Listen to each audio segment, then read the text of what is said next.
But yes, I can pull up. Hold on, I just got to go to my stable. I'll pull up the settings. Oh yeah, how did that race end? I should probably check. Which race is that? Going with minus EV. Oh no, he finished in 12th. That was perfect because he needs to get back into class 4. Nice. Sometimes all I think about is you. Looks like we're pulling up. Oop. What is that? Our ads. Are you listening to our ads? Oh, our ads. Lovely. Oh, wow, we have 5 viewers already.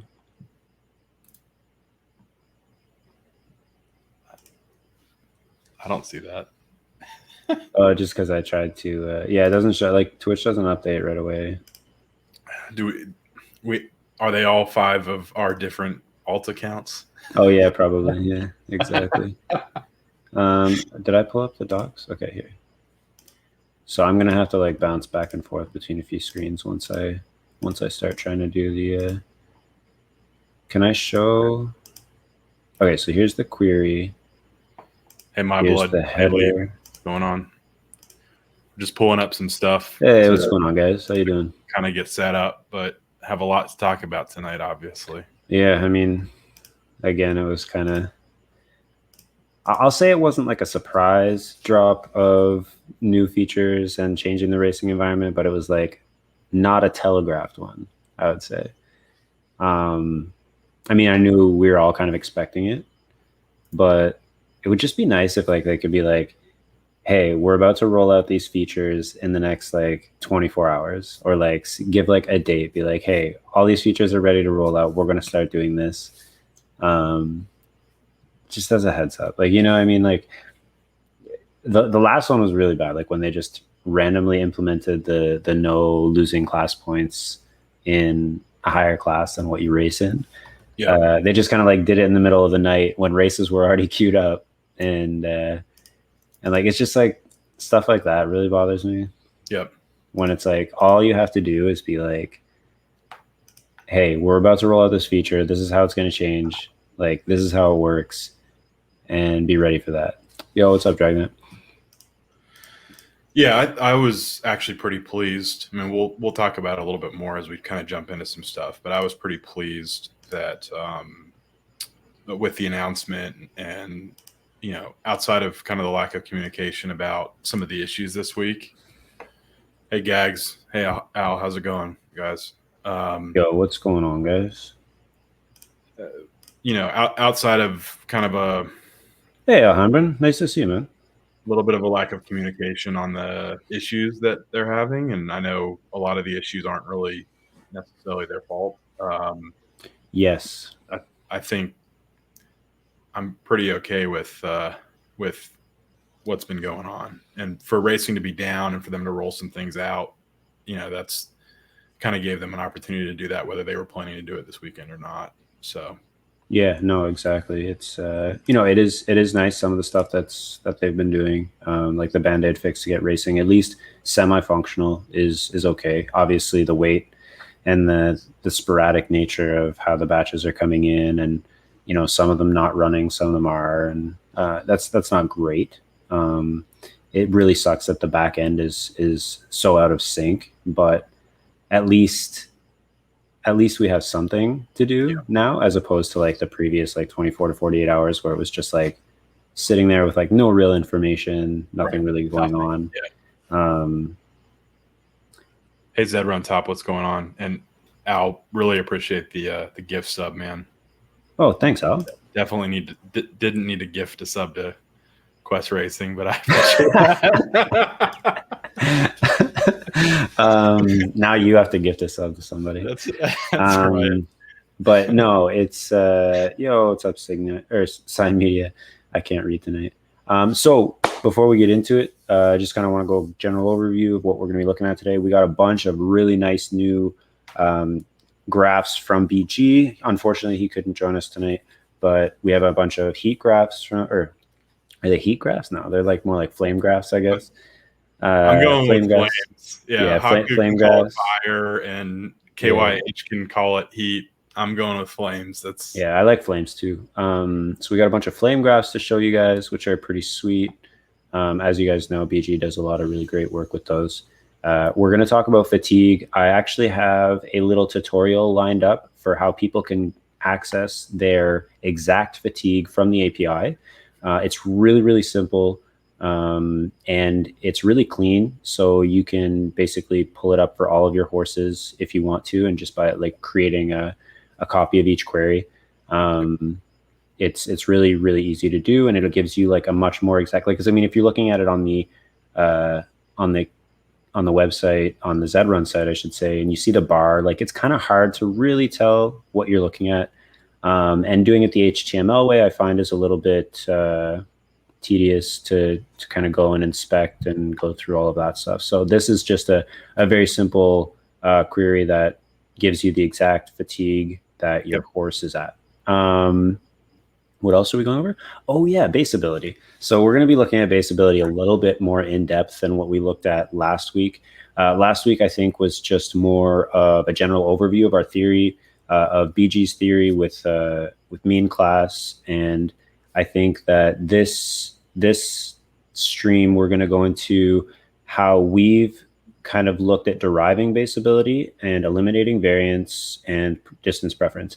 There was also something that was kind of almost like a eureka moment that we had this week when Flames came out, because something really important is that we've never had more information about horses and racers than we do right now with historical odds and Flames populating world races. It really gives a deeper insight to how their system works, and it also gave us a little bit more insight into how we, or at least how we think base ability affects horses. So yeah, with that, after we're done going through a bunch of that stuff, we will open it up for questions, specific analysis like we usually do, and then probably end up sending everyone over to Sean. So, David, did you want to say anything or start with anything? No, I mean, I think I don't have anything to add to that. I think our plan is to talk a lot about Flames, show some charts, and hopefully kind of talk through some stuff that we figured out this week. So do you have one that you want to kind of pull up and start with? Yeah, I can start. I just want to man. I'm just trying to figure out which. Okay, so I've got one that I can share. I think I pulled it up. Okay. So I don't know if anybody can see this, or if you guys can see this well. But this is Flames by final position. So what you'll see here is that, so before we had Flames, there was a graph that's very similar to this that BG posted showing final position by odds. And it was basically it was a very similar curve where you would see the lower your odds are, the better your chances were of finishing first, second, third, etc. And then it would do kind of the same thing. The higher your odds got, the more middle finishes you had, and then it would come back down at the tail end.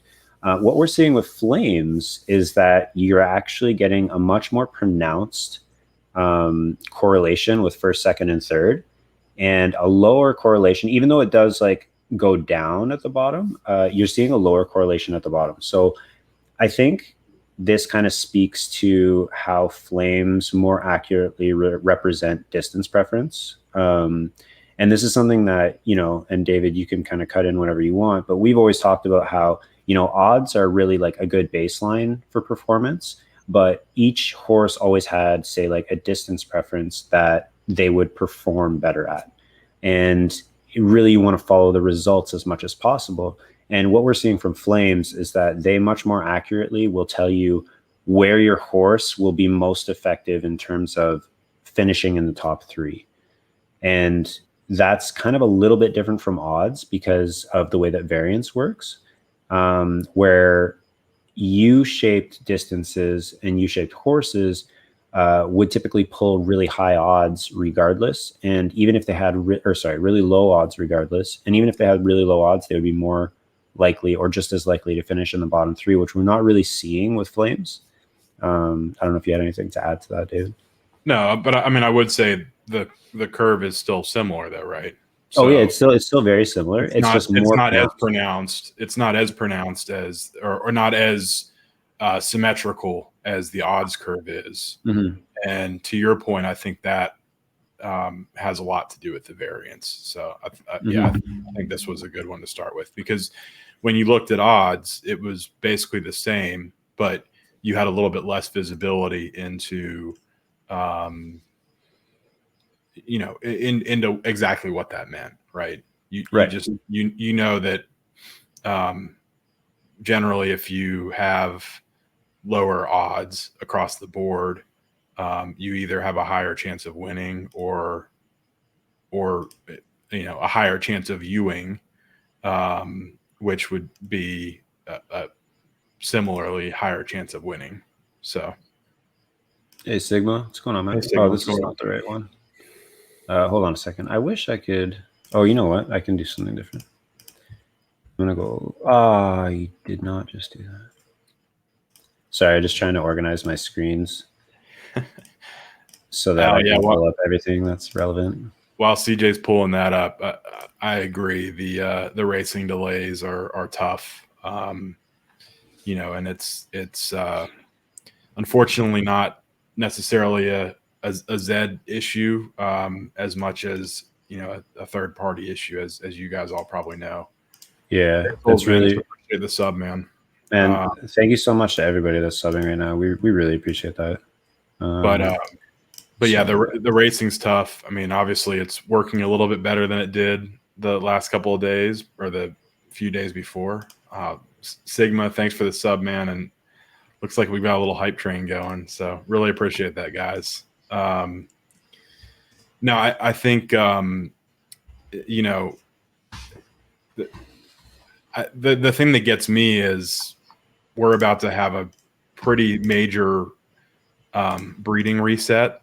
And, I haven't gotten most of my breeds in for this month. I have half of my female horses stuck in limbo, transferring between stables. And that part of it kind of stinks. But like I said, I think we have a lot of new information now. I think the rollout has worked well. We can talk a little bit more about fatigue and some of the positives that we've seen there when we get through some more flames. If you want, you can pull my screen back up again. Yeah. Sorry. And then to Dragnat's point, we have time now rather than racing 24/7 to actually dig into this and take a look and see if we can figure stuff out before we do start running 20-30 races a day with each of our horses again. So, all right, let me pull this chart up. Yep. So this is ELO. It looks like this is ELO rating.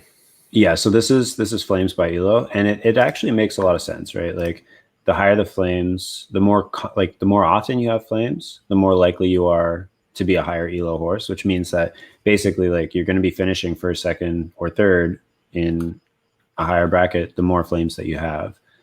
So what you'll see with a lot of horses is like maybe in class 5, they'll start out with like say 80 to 100% flame rate. And then as they move up in class, they'll start getting flames gradually less and less. But the horses that will continuously get flames as they move up in class, which, would obviously be the ones that people rightfully think are the strongest horses, they're going to keep moving up in class. And since they draw flames against the larger body of horses, then this chart makes this chart is logical, right? Like This is what you would expect to happen. Like the best horses get flames more than the next best horses, and so on and so forth, right? So like bad horses will not get flames a lot. The only caveat to this is something that we've noticed a lot with flames is that spikers or distance specialists or whatever you want to call them, they tend to still pick up flames even if their odds get spiked. And the reason that we believe this is that because it's looking at most likely to finish first, second, or third, a lot of spikers still have that really high consistency of finishing in the top, say like 5 or top 3, regardless of what their odds are. Because they are so consistent running at their distance, and that has a lot to do with distance preference, which is something else that we're going to like kind of touch on when we talk about baseability a little bit later. So in that sense, what you could end up with is, say, a relatively like mid-range or weaker distance specialist that still gets flames like 90% of the time, as long as they're still running at their preferred distance, because they just have that like super high consistency. But what you'll be able to do is, if you want, Al, we can look at Bread of Champions at the end of the podcast. But what you'll want to do is, if you're like looking through these horses that seem to put out a lot of flames but not consistently finish first, they might finish second, third, fourth, or fifth a lot. That's probably a good indication that it's a spiker and that it's in a lot of races with other stronger spikers. Yeah. Yeah. So I think I had another one. I think the other thing to call out here on ELO is, so, this ELO analysis is basically a head-to-head, basically a competitive head-to-head. So basically across the each race, all 12 horses against each other. That's how this is being calculated, and it's an automatic calculation. Wow. Soulsman, really appreciate the 5 gift subs. Really appreciate it. You guys really don't have to do this. That's really nice. Thank you. But I think the interesting thing here is you see some of the lower ELO scores. So what that means is, they're not as strong horses. Generally, in order to have a higher ELO score, you have to win a lot. So to your point, these are going to be horses that don't win as much, but are still getting flames, just like they would have pulled 15, 20, 25 odds, or maybe even more. These are the type of horses you see getting 44 odds in some cases and still pulling flame historically, and still pulling flames. Yeah, they definitely can. They're lucky. So, yeah, and that's a good point. The other thing too to think about is that I'm not 100% sure if BG has yet implemented any kind of weighting for U horses. So those can also affect the ELO quite a bit. So right. You might see that maybe like in the middle or even towards the very end. So if you notice that the very lowest ELO is, oh my goodness, you guys, level 4 hype train, you guys are freaking insane. That's wow, a good thank you so much. So ELO is basically it's like a weighting system for like how strong your horse is. So basically, head rating score. Yeah. Yeah. So like if you think about it in chess, like if you beat someone who is stronger than you, or like who has a higher rating than you, then you'll get more points than if you beat someone that is the same rating or lower. So basically what it's trying to do is to create an accurate rating for strength by weighing that rating against the competition that they run against. So if you're constantly beating, say, like class 5 horses, you're not going to gain as many points in ELO as if you were beating class 2 horses, if that makes sense. Right. So then after ELO, what we're looking at here is, and did that work? Yeah, it worked. Okay. Mm-hmm. This is flames of horse by favorite amount. So basically in correlation with odds, I think. Yeah, correlation with odds. If it show, like if you're 3.6. So this would be like if you would have had historical odds, like 5 odds, and the second favorite had 8.6. Yeah, exactly. All in the top category. Yeah.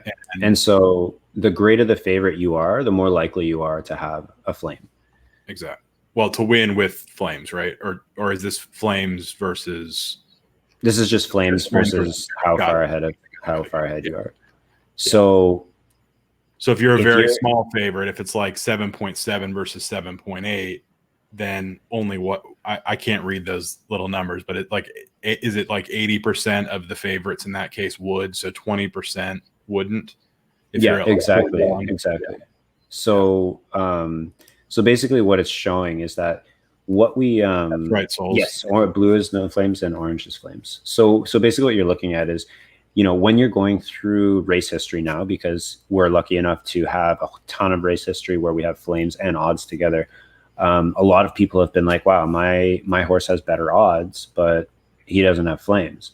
So I think what this is just illustrating is that the closer in odds you get to other horses, the larger the chances that you're not going to have a flame, even though you have better odds than the other horse. And this is also something that's going to be, or we think at least, is going to be explained a little bit later in terms of the reason we believe this exists. It has to do with, one, base ability, and two, variability. So if you have a really high variability horse that maybe doesn't have an extremely high base ability, you'll end up not getting flames as often, even if you're a bigger favorite to win the race, just because your performance varies so highly from one race to the next. Right. Whereas those horses, and because you're more likely to right? You're more exactly. more likely to finish 12th than other horses in the race. Mm-hmm. So that percentage chance to finish 12th is taking you out of the top horses' percentage chance to finish in the top 3. Yep. So no, and that's just it. Is that like, so the way that we kind of like looked at this was, if you have a horse, say like a Vanilla Bean, right? So Vanilla Bean, we know, can compete at the very top, but we also know that it loses a lot, right? It loses, I think, more than it wins. So if you take that into account and then you run against a horse like, say, I don't know, LBJ Goat at 2,200, even though Vanilla Bean is still a really strong, or even like 2,000, even though Vanilla Bean's a really strong 2,000 horse, LBJ Goat will almost always get flames over Vanilla Bean, because LBJ Goat has that super high distance preference that leaves it so much more consistent in that distance. Right. So even though maybe Vanilla Bean has just as much of a chance of winning that race, although maybe LBJ Goat's not the best example because it's a spiker there, you're still going to have a flame for LBJ and a no flame likely for Vanilla Bean, depending on who else is in the race, largely because of that. Even if their odds are very similar, or even if Vanilla Bean has slightly better odds. We've seen that a lot lately, especially, again, with the spikers, where the flames typically will follow the spiker anyway. And initially it was just kind of like, well, would that spiker have better odds than, say, the other horses that have better odds than it in the race if a stronger spiker wasn't in the race? And I think that that's a good way to kind of like visualize it rather than just looking at it as data. And then this is another really great chart that PG. And if you guys have any questions about any of the charts, please feel free to cut in, because I'm just sort of like tearing through these right now. So this is average winnings by flame rate. So what you can see here is basically the more flames you have, the more profit you have, right? I don't know, like, really any other way to put it. And the ranges, right? So this is where it breaks even, right? Wait. It's 0.32, right? Yeah. So I think it's like the fourth one from the top, which is still slightly negative. Yeah. So, I mean, again, I think this is sort of like logical. Right. But I think the point is, because I think I want to say Haku or Cryptog put some data together that showed that flames were 60% correlated with finishing the top 3 or something like that. Based on the percentage of flames versus the percentage of top 3s, and it was somewhere around 60% correlated, which is not incredibly strong, but it's strong enough to be a good factor to use. So I think this is, as expected, kind of showing that correlation, but also showing that just because you're pulling top or flames in 80% of your races, there's still a range there where a range of profitability, right?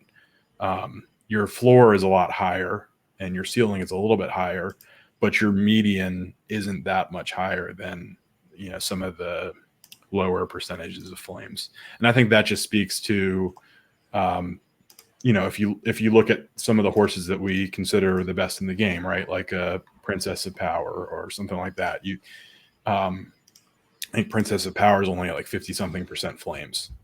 So, you know, you kind of have a mix of what horses have the highest percentage of flames and how successful they are.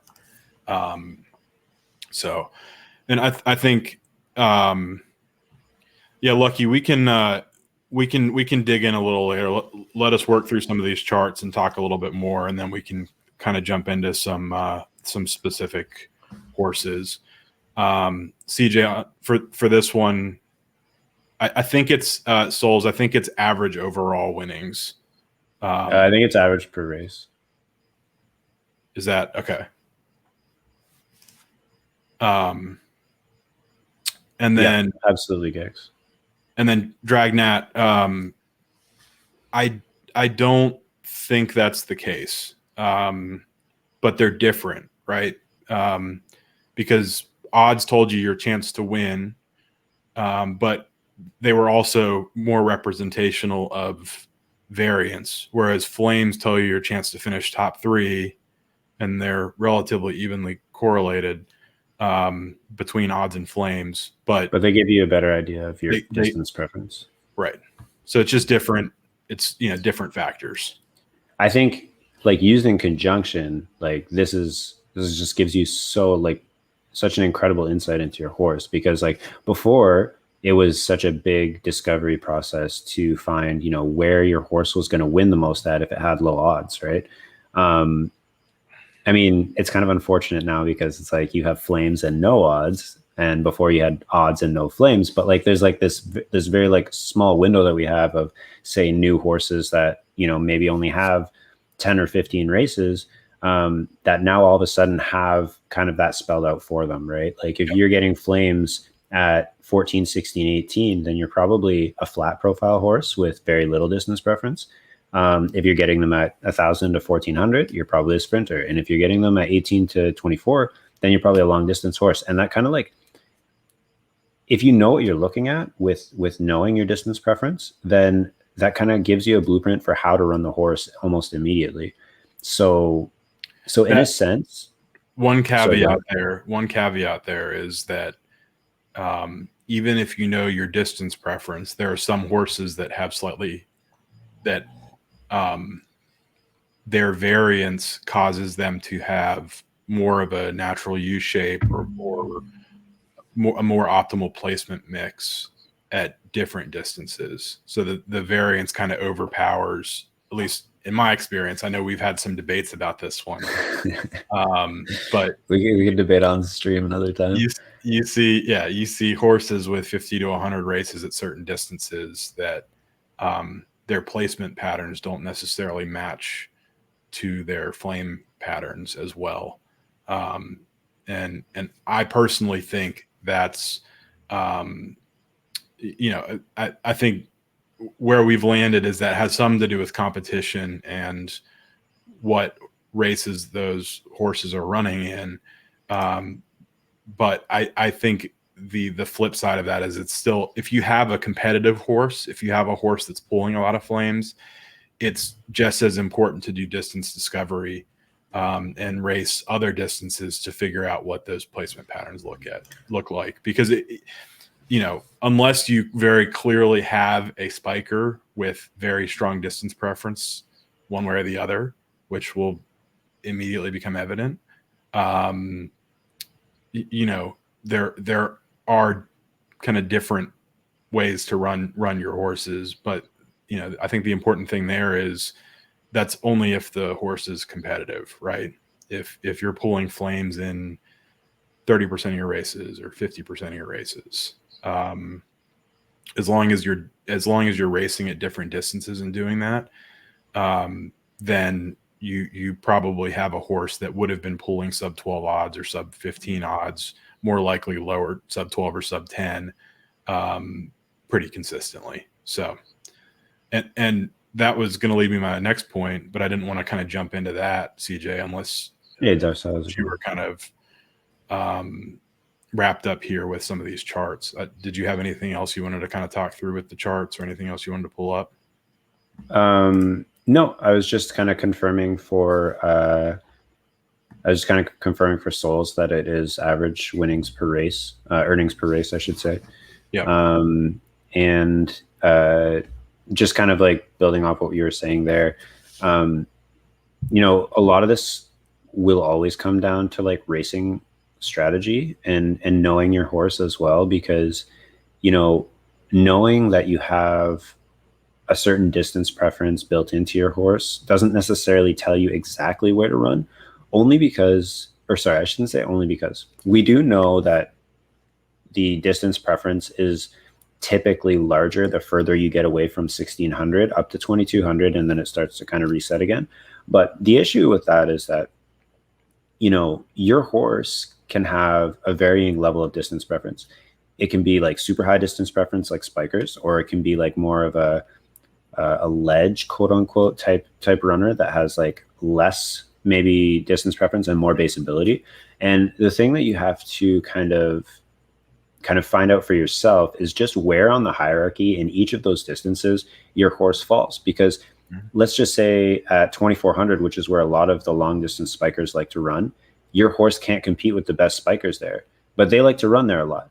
If you move down to 2200, you might see a lot more success because, yeah, maybe your horse is pretty strong distance horse, but it just can't compete with the best spikers. But then all of a sudden you move into another distance where, there's always going to be a lot of horses running that are not being run optimally. So like you want to try and run your horse where the competition is the easiest for that horse to win.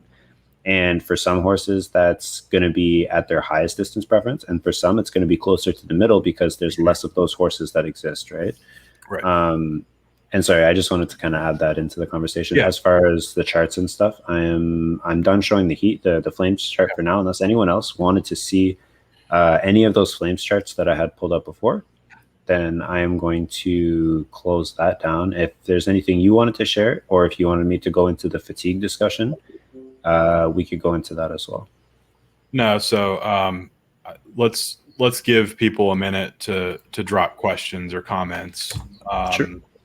And then try and keep them for flames, right? We can pull, for flames. Yeah.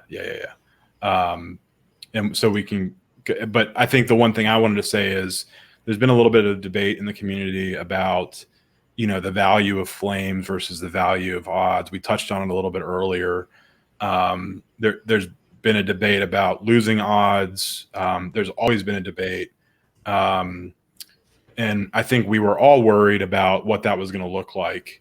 And there are kind of certain comments in the community that we kind of wanted to address. I think part of the reason that we've spent so much time now, over 30 minutes now, talking about flames and some of what we're seeing, we're going to probably touch on it later as well. As far as talking about specific horses and answering questions. I wanted to say, and I think CJ kind of echoed it, is that we feel like flames are just as valuable as odds in a lot of ways. They just kind of measure a different factor. We think that obviously there are benefits for those of us who have been around for 3 or 4 months and have odds and can compare odds and flames. But anybody that's new to the game can race their horses and compare them to other horses that have both odds and flames, right? And so that's, I think the other piece of that is that, odds were good, but they were also misleading in a lot of cases. So, just because you got 40 odds in 3 or 4 races out of 10 doesn't mean that you have a bad horse. Just because you got 8 odds at a certain race doesn't mean that you're going to win, 15% of the time, 14% of the time. So, new players can look at flames. New players have similar data, and we're also, to a large extent, all starting with the same kind of view on flames, right? All these things that we're showing. Yes, we kind of know a little bit more about some of these horses, but if you do your diligence, if you do your research, and you take a look at this, the patterns start to kind of show themselves pretty quickly. So, and the other side of that is, we're here for questions. So, somewhat of a self plug, but we did open the Discord. We did open our Discord that we've talked about the last couple of weeks. Mm-hmm. The link is active, down below the video on our channel, and you guys are welcome to jump in there if you're not in there already, and talk to us, ask us questions, and kind of review some of the materials that we've been presenting over the last few weeks. We've got a couple channels with the materials, and we've got a couple channels for questions. So feel free to hop in and look around, or don't, whatever. Yeah, and just to add to that is that it's going to give us an opportunity too, where it's like, if our stream's starting to run long and there's still people who have questions about specific horses, or if they have something that you want to ask about, maybe we don't get to it on stream, but if you can pop it into the Discord and just be like, hey, I'm looking for help on this horse. Not only are we going to be able to help you, but we have a great crew of people in our Discord that, I'm not going to go out there and say that they're like, the best in Zed at what they do, but BG's a genius with data. We've got some guys that just like race constantly and are just extremely profitable at racing, and a lot of these guys are coming from the ground up. I think the Discord link is on our Twitch page now. Yeah, if you click the button above the text, it links automatically. So yeah. So and the other thing is actually ZED Run Top. That's a really good point, that now that we have fatigue in place, we're really going to have to like really analyze how much performance is affected by fatigue. And the beauty of something that's going to be very difficult about that discovery is that you can only see your own fatigue. So there's a couple of things that tips you can use. If you know that you're going to be running against specific competition, like especially it's a little bit easier, I think, if you're in say $10 plus races, because there's typically a smaller group of horses that will run in that, where you can kind of measure when was the last time they ran a race. What is the likelihood that they have this or this stamina loss? Because what we've been seeing is, I believe, a 1 to 3 drop in stamina per paid race. For horses. I don't know if we've seen bigger than that in paid races. You've seen 5? I'd say, yeah. 1 to 5? Okay, so 1 to 5. Mostly in the 2 to 3 range. Yeah, mostly in the 2 to 3 range, exactly. So you want to get rid of that? Anyway, yeah. So and this is what we're going to get into next, Snooze. We're going to give you guys a tutorial. We're going to give you a tutorial of how to access your fatigue through the API directly. So if you go to let's see. Yeah, well, can you just ban that guy? I did. Oh, interesting. There we go. Sorry, guys.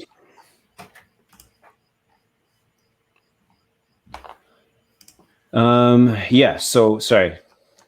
What we were trying to say is that the fatigue, you can access it directly from the API. And you do that. Do you want to just go into the tutorial now on how to access your fatigue through the API? Yeah. Okay, so if you want to pull up my screen, So there's this screen that you can, or this tutorial on how to get your API key from the ZED Run site. I would say, actually, if I pull up my ZED Run account, just a second, I want to make sure that I'm not. Yeah, I can't really show my ZED, but so basically, if you go into your stable, and then you click on settings, and then you go to advanced, that's where you'll find this document. You don't want to use the API key that is in your actual stable settings because it's not the right one. So if you're looking at this, if you go Control Shift J, Control Shift J, that's where you're going to see your API key stuff, but you have to be logged in on your ZED site. And yeah, I'll put a doc in the Discord afterwards, but I'm just going to walk through it so that it's easier for everyone. So once you do that and you get your API key, you're going to want to go to this site here. To download Insomnia.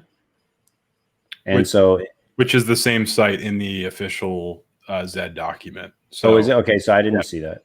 So let me, before you jump into there, let me show my screen because I don't have anything. So if you are on your stable page, which you just click stable, and then you go to settings. Well, you don't want to go to your API key because it'll show your API key if you go there. Oh, that's weird. Hold on a second. Oh, because you didn't get yours yet. And then you go to settings and advanced settings, which is the last tab. And then you click on this docs.zed run. This is the documentation that CJ is referencing right now. So yeah. But we'll flip it back to your screen, CJ. That's cool. So you download Insomnia, which is here. And once you have Insomnia in there, once you've downloaded Insomnia, you can open it up. And what you're going to want to do is go to the following link. Just give me a second because I have to switch the screen. Make sure I have nothing crazy. Okay. So if I go to share. CJ, you're not a Mac user, are you? No, I'm not, unfortunately. So can you see that now? So this is what the link up here is what you're going to want to put in after you've created your query in the query side. And then in the header, you're going to want to put your authorization to be bearer and then your API key after that. And once you have that, all you do is click send and it'll tell you what your fatigue is at any point. So right now my horse here has 3 fatigue, which is 97. Here you've got 3 fatigue as well, and then Discord Revolution, he's at 0 because he's in the stud barn. But basically you can just copy the query on the side, and then you just hit send and you can see it a live kind of fatigue. Oh, oops, I forgot I minimized it. So a live fatigue setting. And that's going to be much easier than trying to look at the bar, which is a little less accurate. And the other thing too is that when you have something like this, you're going to be able to track your fatigue a little bit easier. So you could send the query, say, once an hour to see if your fatigue is going up or down. I don't have any other ones set up right now, Gags. Oh, whoops, I keep minimizing the screen and it goes, but I'm going to stop sharing that. Okay. Yeah, so we're going to put the tutorial for that in our Discord. Yes, you do. Yeah, lucky. And that's actually something else that we are kind of looking into. So we're over the next week, we're going to be really doing kind of like a deep dive into how fatigue works, how much you lose per race. If you lose more, because we saw an example of someone that lost, that said that they lost fatigue at an increasing rate each time that they raced. And then at a certain point, they ended up losing something like 30 fatigue. Yeah, I mean, so what's going on right now is the back end is not in sync with the website. So any race that you run right now, your fatigue is not going to show up right away. It might not show, like my fatigue hasn't shown up for my last 2 races, so I'm not actually even sure what my fatigue should be right now. And after that, we're gonna just like keep doing a deep dive into how fatigue works, how much you lose per race, yeah, and so on. So, yeah. See, I think, you know, a couple important things to call out there are, lucky we don't have a command set up yet. We're still working on that. But if you click the link above the text, the link that says, or the box that says Discord, it'll link directly to it. So,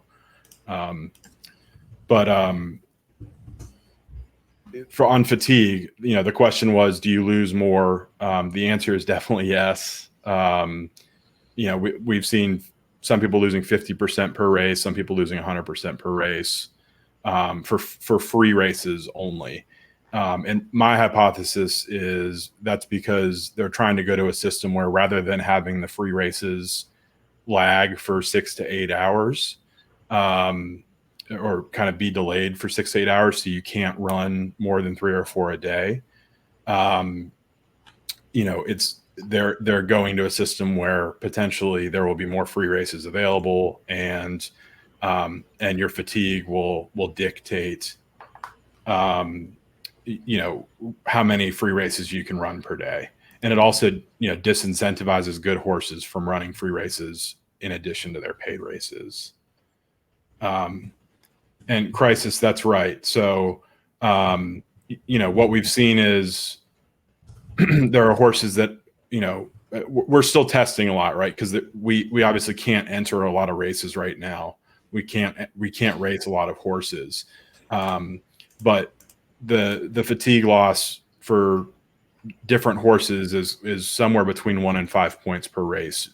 Generally, that's kind of what we've seen across some of the horses we've been running, focused kind of 2 to 3 points for, again, paid races.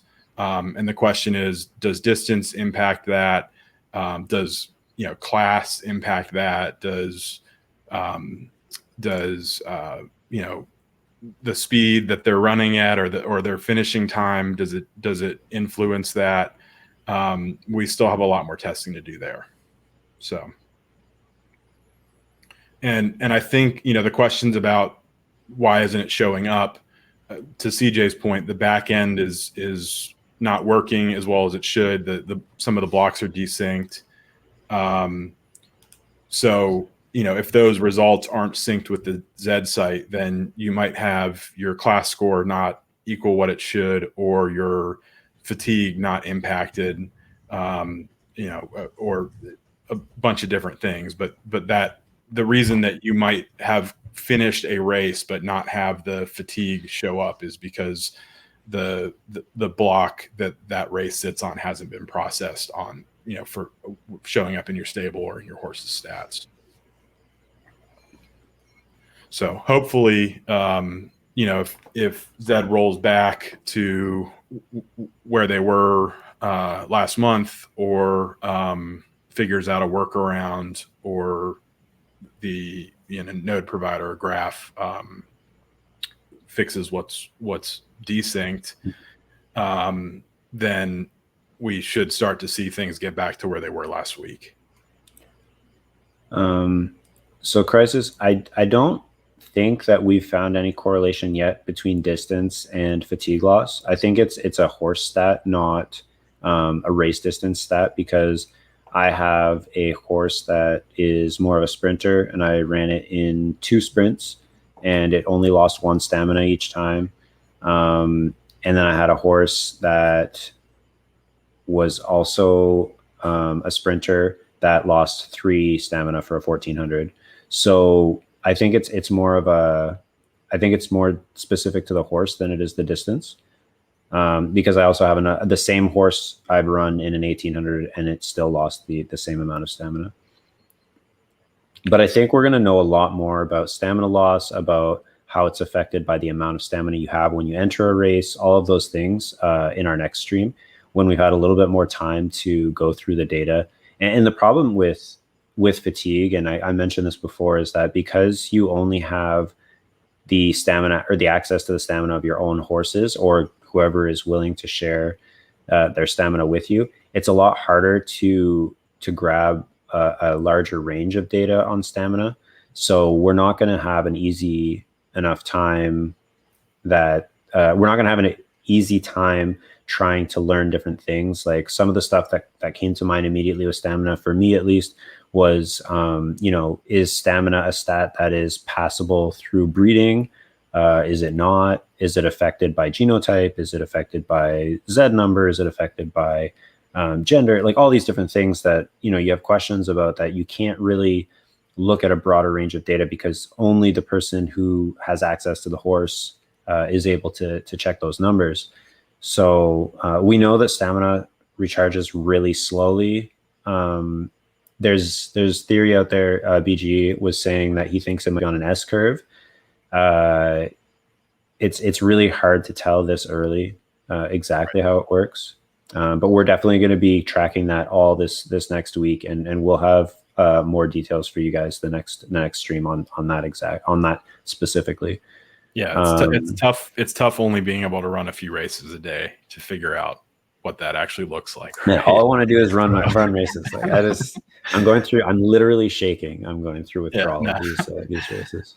McLovin, each horse having a different fatigue factor. Yeah, we're still trying to figure that out, but that's what it looks like. There are certain horses that have certain fatigue loss at different rates. In Siberian, that's interesting. That's a bigger loss than we had kind of heard of. 26% across 3 races is a little bit higher. But to your point, most of the time we had heard of fatigue regenerating in 24 hours. But it regenerates slowly, and it regenerates fairly evenly from wherever you are. So I'm guessing that one of those races was still less than 24 hours ago. But obviously you can correct me if I'm wrong. The thought that we have is that fatigue, it takes 24 hours for fatigue to regenerate from the time it's lost, right, CJ? That's what we were kind of talking about. Yeah, and it's a couple of days, and it's hard to say. So seeing something like that, what Siberianex is saying with going down to 74%, and that kind of ties in with the question of, do you lose more fatigue if you're running when you're already fatigued? So yeah. Might be related to the back end is really not catching up quickly. The API will tell you more. Yeah, I have horses that I transferred more than 12 hours ago that have showed up in my OpenSea that haven't showed up on the ZED website. So I think it would be, if things were moving smoother, I think we'd have less of these questions of whether it's a back end thing or whether it's actually a feature, right? Whether something that looks like a feature is actually a feature. So yeah, McLovin on the 48 hours to show up. Yeah, I mean, I think I've heard of breeds taking 8 to 10 hours to show up. I've 48 hours is a little bit longer than I've heard of a delay, but as long as it, from what I've seen and heard, as long as it's showing up in your OpenSea that's connected to your MetaMask account, then that should be your horse. You shouldn't have a problem. Which a couple of my transfers are showing up, 12 hours later in my OpenSea, but still not on the ZED site. I mean, I sold the horse today, and it's still sitting in my account. It's just, everything is just so backlogged and behind in terms of, like, because of the synchronization issues, that right now you just kind of, if you follow the transactions, if like the safe bets usually are if the money is gone and you have a transaction, it's going to happen at some point. You just don't really know when.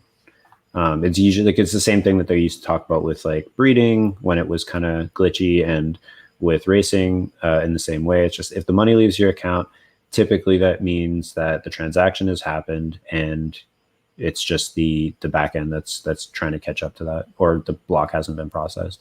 Yeah. So I think that's really all we had on fatigue, and we kind of got into a discussion around some of the unfortunate issues we're seeing with, you know, with everything that we're going through. CJ, did you have anything else you wanted to talk about on the fatigue front or the flames front before we jump into your favorite topic? No, not really. I mean, unless anybody else had questions about like flames and I think that, you know, once we have about a week's worth of like real data, once races can actually run, we can build something a little bit more robust with the data and some nicer charts. And we'll also have more information about stamina. All right, take care, Alan. Thanks, Al. Yep. Come Appreciate back for the base ability thing. Watch the VOD, right? Yeah, that's right. So yeah, no, I think that's about all I had to say for now. Okay. I think that Cryptog tweeted out some really nice stuff about the flames and the correlation to, I believe it was to odds, or no, it was in it to Z number, right? Yeah, I'll pull that Hey, up Alpha. if I can find it quickly.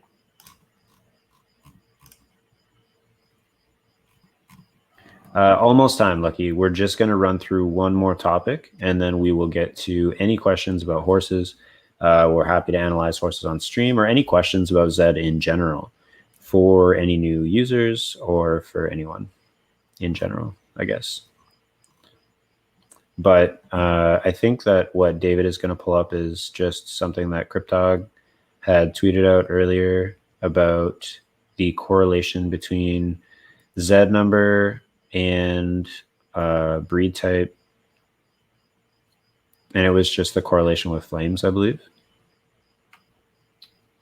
Oh, were you talking about? You're just talking about this list, right? Yeah. That's what I was talking about. Yeah. So, if you go to at hockey _com, this is, you know, Cryptog's Twitter, the official hockey Twitter, and he posted some interesting spreadsheets or snapshots of sheets showing by Z value or genotype, by bloodline, by breed type, with the count of the horses and the percentage of flames in their griffin, which was, you know, pretty interesting. You know, it really gives you a bar to shoot for, where if you're running a horse, you're kind of comparing whether or not you got flames to the expectation of you getting flames, right? At least that's kind of how I read it. So yeah. So just kind of to what Snooze was asking. I know it's not like really related to what we're right. doing here. I mean, it sort of is, but David's the market guy, so he'll be able to tell you more about that, because almost all the breeding that I do for myself is just to try and breed racers, and then, you know, if they don't fit a certain criteria for me, I just kind of sell them at the floor of the market. I don't really like mark up horses too much. So do you want to talk about this at all? Or I can talk about snoozes and then. Well, this is literally just gonna mirror. Well, I mean, sorry, I guess it won't completely mirror what we were talking about earlier, the chart that we showed earlier, where flame versus position, how that kind of like works out. But I think that the percentages on the right side are exactly what we showed earlier. That's right. Now, the percentages for no fire are a little bit different than what we showed. Right. and this might be a free race versus not free race thing, or I'm not exactly sure how the data sets compare. They might be using a different number of races for the base set. I guess, Snooze, going back to your question, I think the market floor has relatively consistently been around 0.04. Sometimes it's dipped a little bit below for really, really high Z elites and crosses and stuff like that. As far as the number that have sold, though, we haven't necessarily dug into that. We were going to talk a little bit more about market today, but obviously with the changes over the weekend, we really wanted to focus on that today and talk a little bit more about that. So we will get to market, and really, I think our thought was we wanted to talk through these changes and then see how they were affecting the market. And we can talk more about, what we're seeing with floors, how things are changing. We'll probably try to pull up BG for at least one of those discussions. And then we're working on a couple other guests with kind of different perspectives that will kind of help talk through concepts with us. So, the overall ecosystem, thoughts around that. And so that, that'll hopefully be coming up in the next couple of weeks. We're working on kind of getting a schedule figured out for that, and when works best for some of those guests. So, yeah, we've definitely got, I would say it's a pretty exciting few guests that we'll have, and something else that we've kind of talked about, thrown around, and maybe we're not too sure yet about just how interested people would be in something like that, but maybe doing a once a month kind of stream about real horse racing. Full disclosure, I know very little about real life horse racing. We've had horses on my family farm pretty much my whole life, but they were just either show horses or whatever. David knows a little bit more about real life horse racing, and I would love to learn about it myself. So I think that'd be a pretty cool thing to do, to kind of tie into ZED, and kind of,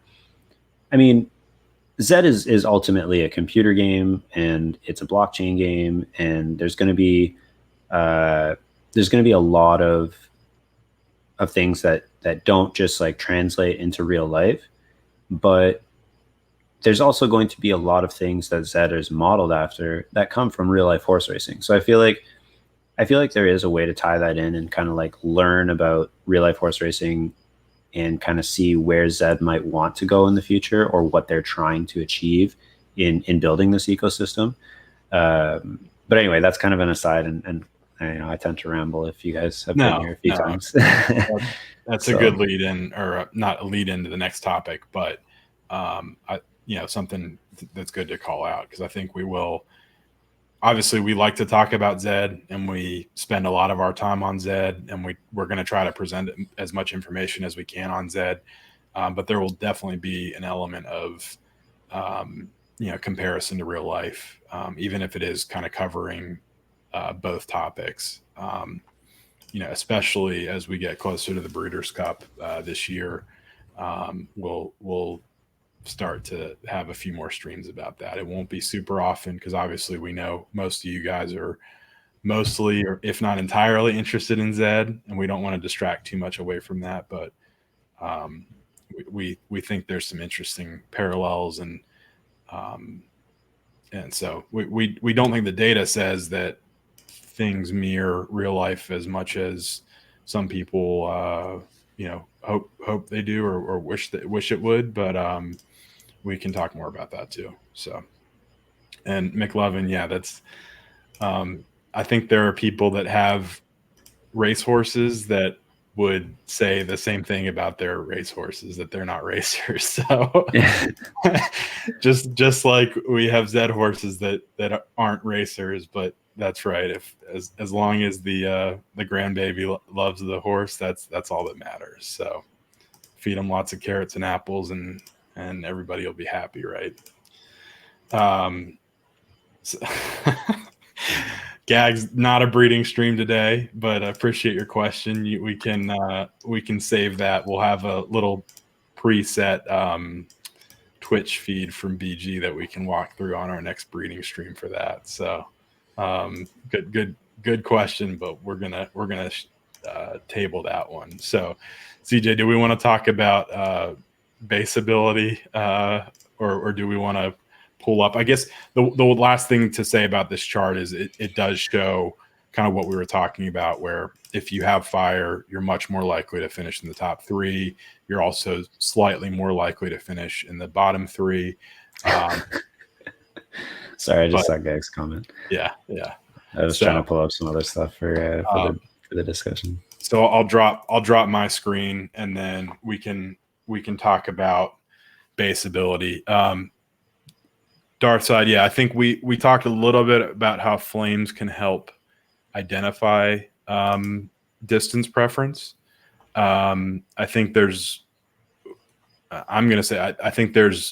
lot of gray area in figuring out how to split base ability from distance preference from variance. There are certain horses where we know that they're highly variable. Generally, your super U's, if you will, have a lot of variance built into their results. And then your spikers have a lot of distance preference. But as far as separating those factors, it is somewhat difficult. But I think, CJ, I don't know if you want to jump straight in to the base ability discussion. I do think we wanted to talk a little bit more about our thinking there, and kind of bridge from our breeding discussion last week, or kind of discussion around overall base ability, to whatever content we have in the future, in addition to kind of explaining that a little bit more tonight. So yeah. But Darsad, I know you asked about 1600 earlier, and CJ, yeah, that'll come up in the discussion right now. Yeah, so we'll talk a little bit more about that tonight. Okay, right now. So what do we want to do? I guess just kind of dive right into it, because I don't have a lot of like great visuals to kind of do this, because I do have I have the Excel sheet that we added our metric to, but I think that kind of like does all the work for people. And here's the thing, is that like the reason why I wanted to talk about this today, and you know, David and I kind of talked about this before, is that like I think it's great for everyone to have as much information as possible and to try and use it for themselves, to kind of like to think for themselves. So it's like that old saying, you know, give a man a fish, you feed him for a day. Teach a man to fish, you feed him for life, blah, blah, blah. So again, there's a couple things that are worth saying beforehand. And I try to say this every stream, just because I do think it's important to understand that, one, these are our theories. There's no written rule, or there's no way for us to be like, we're right and everybody else is wrong. This is just like what we interpret from the data that we've seen, and that BG has pulled for us, and that David has put together, and that, you know, Gags and like a whole bunch of other people have contributed to. We look at it as a big group think.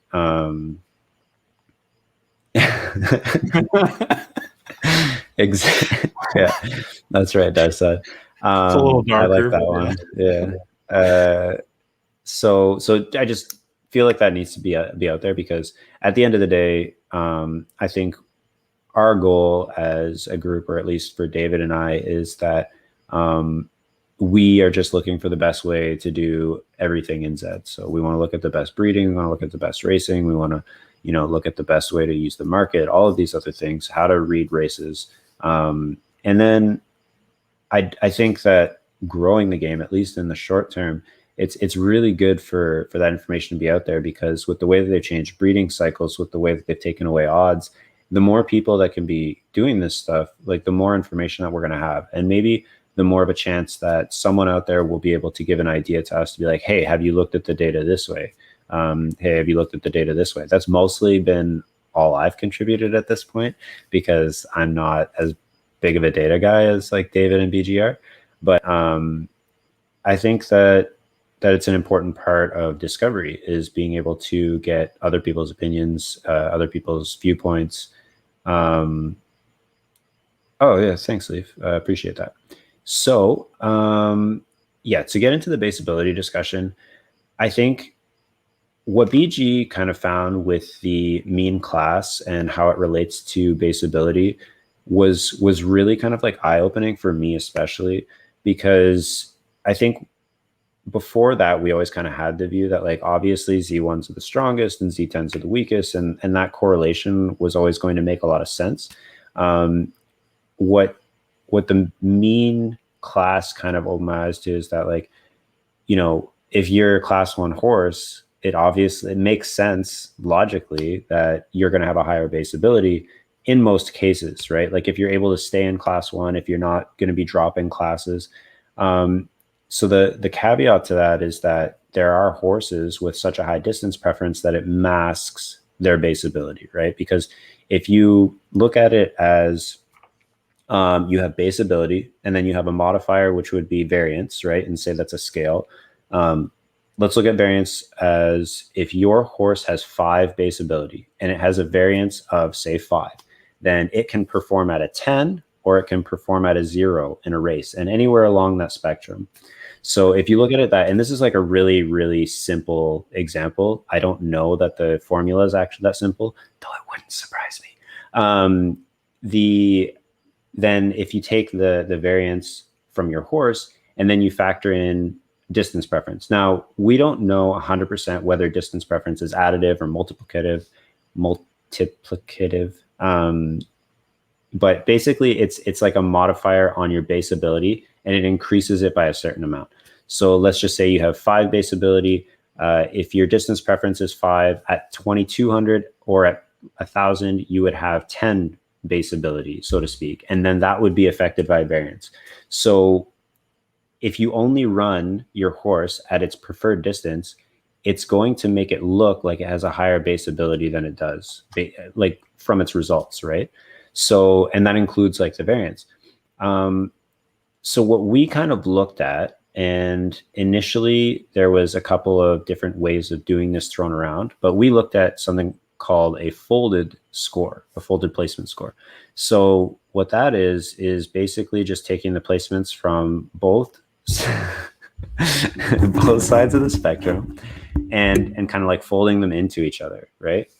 And then we kind of landed on what would make the most sense, at least what made the most sense to me logically, is if you look at a horse like Breathless Edge. So sorry, I'm just going to share my screen now. Mm-hmm. How do I get there? Go to next dash, share. All right, so you guys can see that. So if you look at Breathless Edge, he's a class 1 horse, and so that's something important to think about too. Is like we're talking about placement patterns in the highest class that they have a positive pattern. And when I say positive pattern, I mean if you look at Breathless Edge, you can see that most of his finishes are from 1 to 6, as opposed to 7 to 12. And I will say that something I discovered about Breathless Edge when I was doing this research is that Breathless Edge is actually a distance specialist. And that wasn't something that I knew beforehand. I just thought he was a super strong horse. And I mean, he is a super strong horse. But if you look at it, like, because you can see when you go to the drill down, you go to filters and you go, he hasn't run a lot of 1,000 meters, but he got last place in the only 1,000 meter race he ran, right? So most likely what you would see is if you ran him a lot at 1,000, he would actually be able to drop in class. What you see if you look at 1,600 is that he actually does have some variability, right? Like some pretty good variance. He still gets good odds. He still gets good results, which is largely on the left side of the placement chart. But he does have variance. And it's important to remember that even with super high base ability, you have to have high variance in order to be successful in racing in the current environment. Because eventually what will happen with high base ability is if you have high base ability and no variance, you're just going to get stuck up in class 2 or 1, and then you're just going to be like a middling runner. So that's where you'll see like those flat A's, right? Or even say more right-sided A's. Yeah, well, actually, dark side, yeah, we're talking more like 5 to 8, right? Like if you're just high base ability and almost no variance, then you're probably going to be finishing like 5 to 8, or yeah, maybe like 4 to 6, something like that, depending on how high your base ability is. And so this is kind of what we were looking to eliminate was One, we know that distance preference exists. So we have to try and eliminate distance preference, which we know doesn't exist at 1600, right? But the problem with 1600 is that it's really hard to get a large sample of races from that distance. The other thing is variance exists. And variance is the biggest hurdle at that point because you have to get rid of that noise in order to try and figure out what base ability is. So what we were trying to do is use something we ended up calling, I believe it was a folded placement subtraction score, right? And so what we ended up doing was we split the placement chart at 6 and 7, and we subtracted all of the bottom half scores or bottom half placements from the top half placements, because we figured if you end up with a positive score on that side, your horse is probably strong, like has a higher base ability relative to its variance than being weak. Because if you're losing more than you're winning, then you're probably starting with a lower base score. So you look at a horse like Breathless Edge, who largely has left-sided finishes at 1600, probably has a pretty high base ability in class 1. If you go to something like, I don't know, Vanilla Bean, what you'll notice is Vanilla Bean, if you go to 1600, I mean, again, with Vanilla Bean, you don't necessarily need to use 1600 because it's not a distance preference horse, but it's still good to use. What you'll see is it's very much, especially if you go up to class 1, if you look at this, if we look at this in class 1 and you fold it over on top of each other, you're going to get a negative score. And we like to use 50 races as a baseline for so 50 races total is the subset that we're usually pulling from. But you know, I would say 30 plus at certain distances if we're doing distance analysis, right, CJ? I mean, but obviously the more races, the better. Yep. I mean, 1,000 races would be perfect at each distance, right? Now, the one thing I didn't say earlier is there's also, and this isn't really related to the base ability concept, but I wanted to make sure we call it out. And I wish I had done it earlier, but there's also this discussion of beginners looking at flames and not knowing enough about their horses early on. The flip side of that is if you run 3, 4, 5, 7 races and you get 40 odds in every race at different distances, you know that you probably have a donkey, right? If you run 10, 12, 15 races and get 0 flames in any race or any distance, or even 1 flame, you probably have a donkey. Like you're even 20 races, right? And the difference between running 7 races and 20 races is $30. So I wanted to kind of call into question this discussion of, or this kind of statement that flames are not really good for beginners because it costs them a lot to do distance discovery.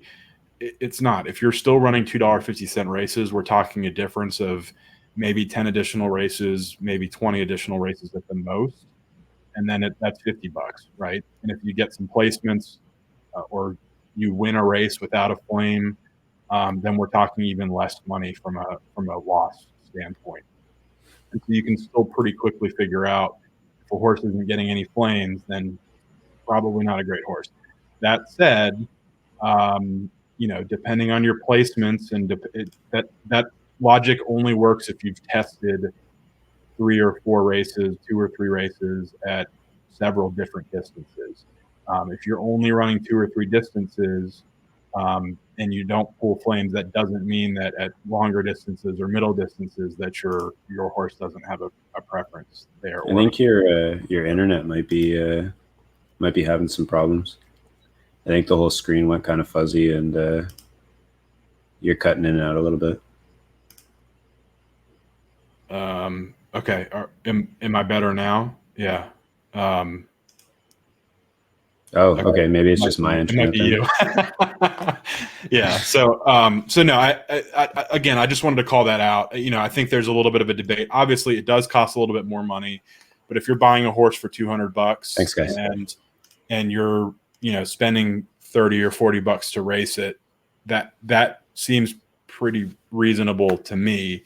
You know, if you're recovering most of your investment, it's not like, I don't think beginners will be like, you know, crap, after 20 races, my horse sucks and I, you know, can recover some of my value. But I hate this game now. Personally, I think I don't like racing as much as you do, CJ. It's, you know, people racing more will kind of keep them on the edge of their seat more, get them more interested in the game, and is generally a good thing. But that's part of the reason that we're talking about this. We're streaming about this and talking about kind of what flames signify and how to identify things in a certain number of races to kind of help bridge that, you know, knowledge gap. Yes, crisis. It's largely just going to be due to variance. If you have really low odds, or sorry, really high odds to a certain point, and you're not getting flames, then the chances of you winning are pretty slim, as we've shown with a lot of the data tonight. So you can pretty much bet that that's going to change very quickly if you keep running that horse. But just to get back to the base ability discussion. Yeah. So you were talking about subtracted, folded subtraction score, right? Yeah, exactly. So was I supposed to do the formula thing? So you can see, so something like this, where you're looking at vanilla bean in class 1, the chances are that, I guess the way that I look at it, and we kind of, I think maybe we even talked about it on the last stream, was that I look at, you know, your mean class or your base ability as kind of the class that you can't really drop out of, so to speak, or at least you're very unlikely to drop out of. So when you have a horse, or at least using 1600, so which it's, again, it's really tough because most horses will not run a lot of races at 1600 unless they're a flat odds horse, or right, sorry, a flat distance preference horse. Anytime you introduce distance preference. And so this is something that we kind of, you want a positive score here.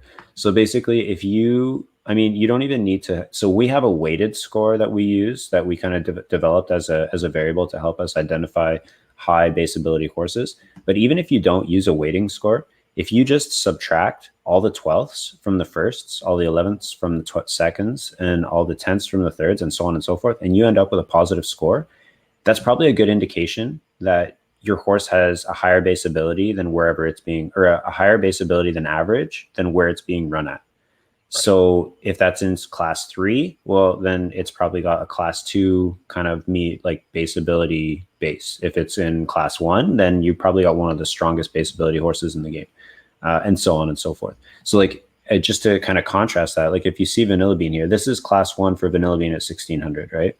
So what we know about Vanilla Bean and Vanilla Bean's offspring, I believe, is that none of them have been particularly strong, and they all kind of end up in class 5 or class 4, right? Now, again, there is that caveat to that where no matter how strong of a horse you have breeding, you're still going to have instances of, you know, if you hit the variability lottery, if you hit the distance preference lottery, you can still have a really strong horse. And the best example of that, who came up on our last stream, is Mula Mula. So what we've actually ended up kind of figuring out is that it's very likely, we believe, that Mula Mula has a very low base ability. So we're talking probably, anyway, definitely not a class 1 base ability horse. But his distance preference and his variance are tuned so high that he can, like, obviously he dominates in his distance, right? So something that Flames actually brought to my attention was, or to our attention, I should say, is when you have a race. Before you jump into that, I think the key point there is what you're about to cover versus if you just look at this folded score, first -12, second -11s, Moolah is going to have a positive score, right? Yeah. And so I think the important thing, that we always talk about in our different streams is you have to look at all the different factors together, right? You can't look at any one individual factor and say, well, this is exactly why my horse is the greatest, right? Or is going to be the best breeder or is the best racer. It's a little easier to identify single factors that make you a good racer, right? Lower odds or 100% flames or whatever it may be. But yeah, I wanted to cut in there. And so CJ, you were about to talk about flames and distance preference, right? Right. So what we kind of figured out with flames is that because flames represent the top 3 most likely to finish in first, second, and third, any horse that has a high level of variance when going against other more consistent horses, they still may win at a higher clip, but their odds could still be lower as well. But what we'll end up seeing is that even in that case, they're not going to get a flame because of their variance. And the example that actually brought this to my attention was this race here. So you have so Foxy Siren is just a super strong horse. And then you'll see the horse that got second was Real Crystal. Sorry, not second. They ended up finishing in first, but they got second best odds. And then you have some spikers, right? So When I Was Young and Supplementing Victory are both short distance spikers, but so is Song of Fire and Ice, or Song of Ice and Fire. And so this immediately didn't make sense to me because what we've typically seen is the best spiker in the chain will get flames, and then other spikers that get bad odds will also get flames. So to me, it would make more sense. I mean, if Foxy Siren and Real Crystal were not in the race, you would expect Song of Fire and Ice, or Song of Ice and Fire. I don't know why I'm dyslexic tonight. But you would expect her to have flames, but she's actually a relatively high variance spiker. So then that got me looking at Mula Mula. And then if you look at Mula Mula, even if you look at, say, his 2400, you still see, even though he's got an extremely high distance preference, he still has a relatively decent number of last place finishes, which you wouldn't really expect if you had high distance preference and high base ability and low variance, right? So you're expecting him to have high variance, or at least a relatively high variance. Whereas another spiker that's a sprinter, here, if you look at his 1000, which is his preferred distance, what you'll see is it's almost flat, right? There's very little variance in his results here. So he's typically going to be finishing from first to third or somewhere on that left side because he doesn't have as high a variance. And then what you'll end up seeing too about this horse, if you just reset the filters, he doesn't really spike super high at 1600 because he gets a lot of his strength from base ability, base ability and distance preference with low variance. Whereas something like Mula Mula, if you look at him just with like his base, you see at 1600, his odds spike like crazy, right? And what that says to me is that even though Mula Mula has a decent dose of variance, which we've seen because of his distance, his preferred distance results, he's still getting bad odds at 1600.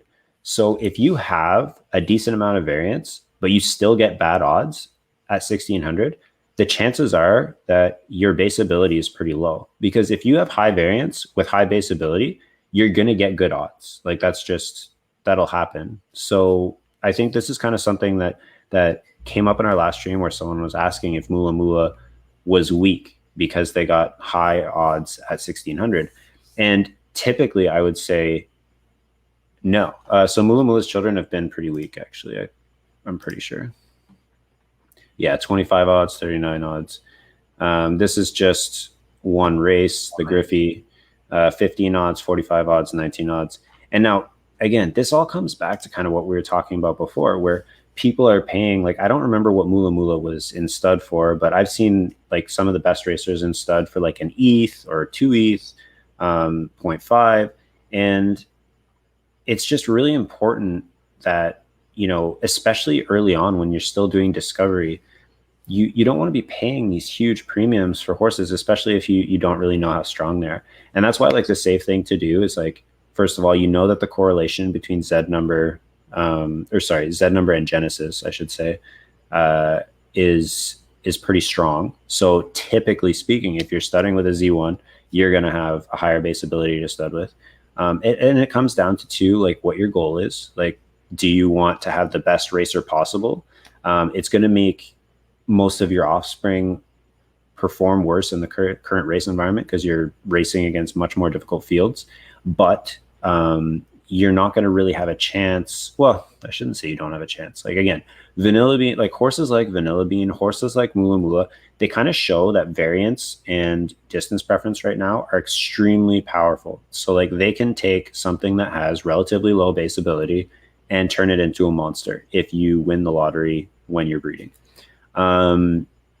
Well, the problem, Mula is a Genesis horse, right? So I think but I mean, but that still applies to Mula Mula, right? Because he still gets distance preference and variance assigned when it was minted, right? Like they're not. It's different for every Genesis horse, sure. Right? Yeah. A high ability example, children. So what would be a good example of?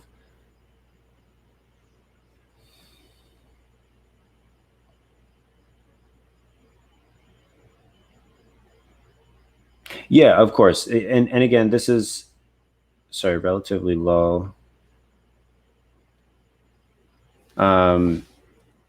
Right. So again, when you're looking at those things, it is important to always drill down to who they're facing, what class they're doing it in, and so on and so forth, right? Like you're saying Mula Mula's 1600 was against beasts, right? So if we go to Mula Mula, go to drill down, and go to filters 1600. So you're on 1600 in class 2. So, I mean,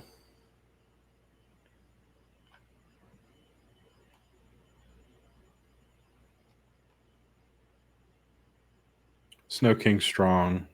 you have some strong horses. I wouldn't say like they're like among the highest base ability horses in the game or like strongest horses in the game, but like they probably have a pretty decent amount of variance and strength. I mean, like I'd have to look into each of them individually to say just how strong the race is itself. But sorry, where did Mula Mula finish in this race? 6th. Okay.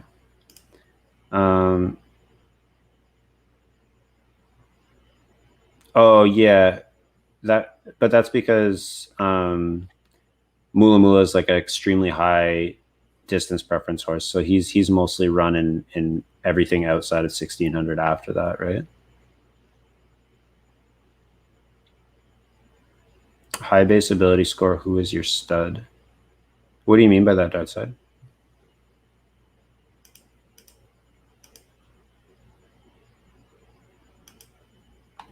So I guess Souls. Sorry, what I was trying to more I'm sure with that is that like if a horse has high variance, if a horse exhibits variance even in its distance preference its preferred distance, I should say, when it's a specialist like that, if you see its odds spiking at 1600, the chances of it being a very high base ability horse are pretty low.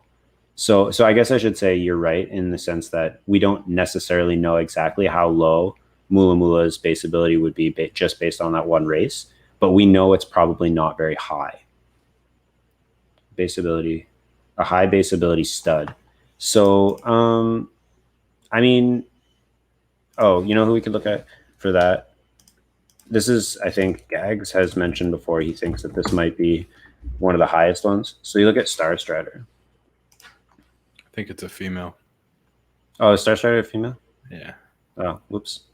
Who is a high base?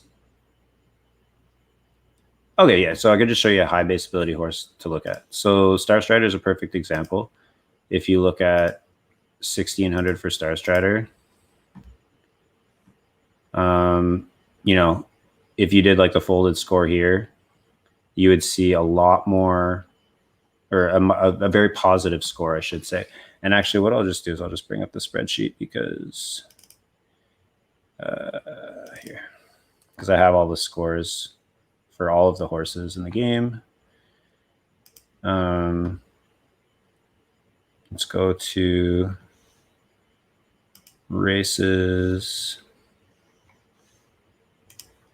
Sorry, I'm just going to find a horse to show on stream here. That's a male. If you go number filters, if you wanted to like say anything here. And then we go class 1 only. And then subtracted score. Oh, people are going to love this one actually. So this is kind of what, actually, I don't know if this is going to work here either because this is not filtered by 1600. Yeah, this is, well, I mean, you can still see largely finishes in the top left half at 1600. Who else is there? I'm trying to find one that isn't a spiker or a distance preference horse. So, I mean, you can look at the finishes here.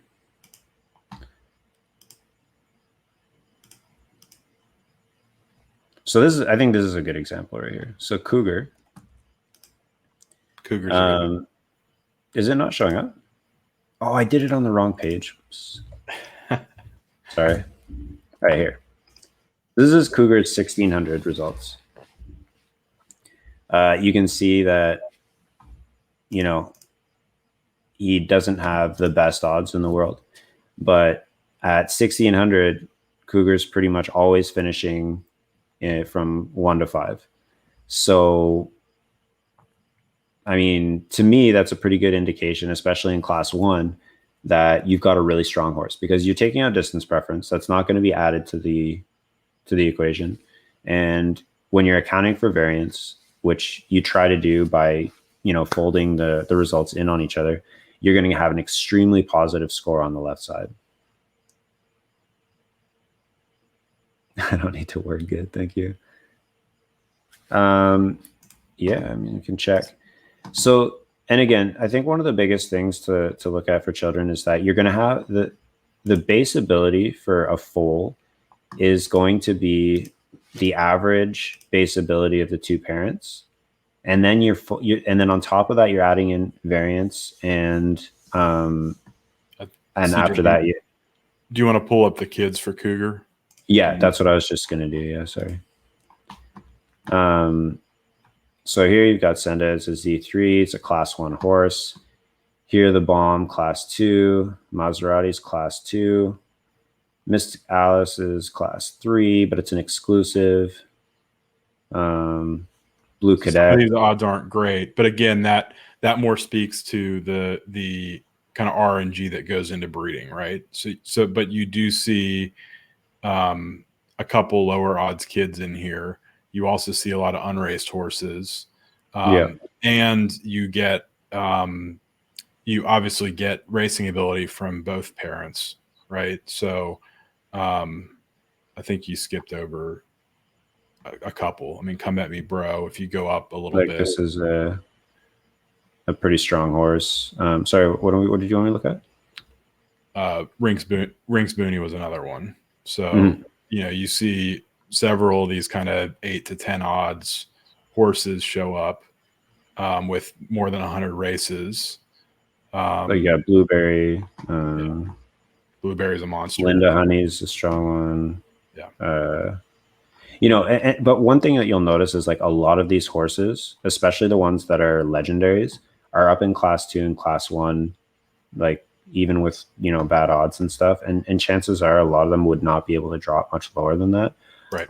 One thing to kind of look at for fun would be to look at the parents of, say, something like Princess of Power. And one thing you'll notice is that Yacht Club member especially is a good example of a left A. I call it a left A. So you can see the father of Princess of Power is here. Yes, so odds are definitely more related. We don't know exactly how strong variance versus distance preference versus base ability it is.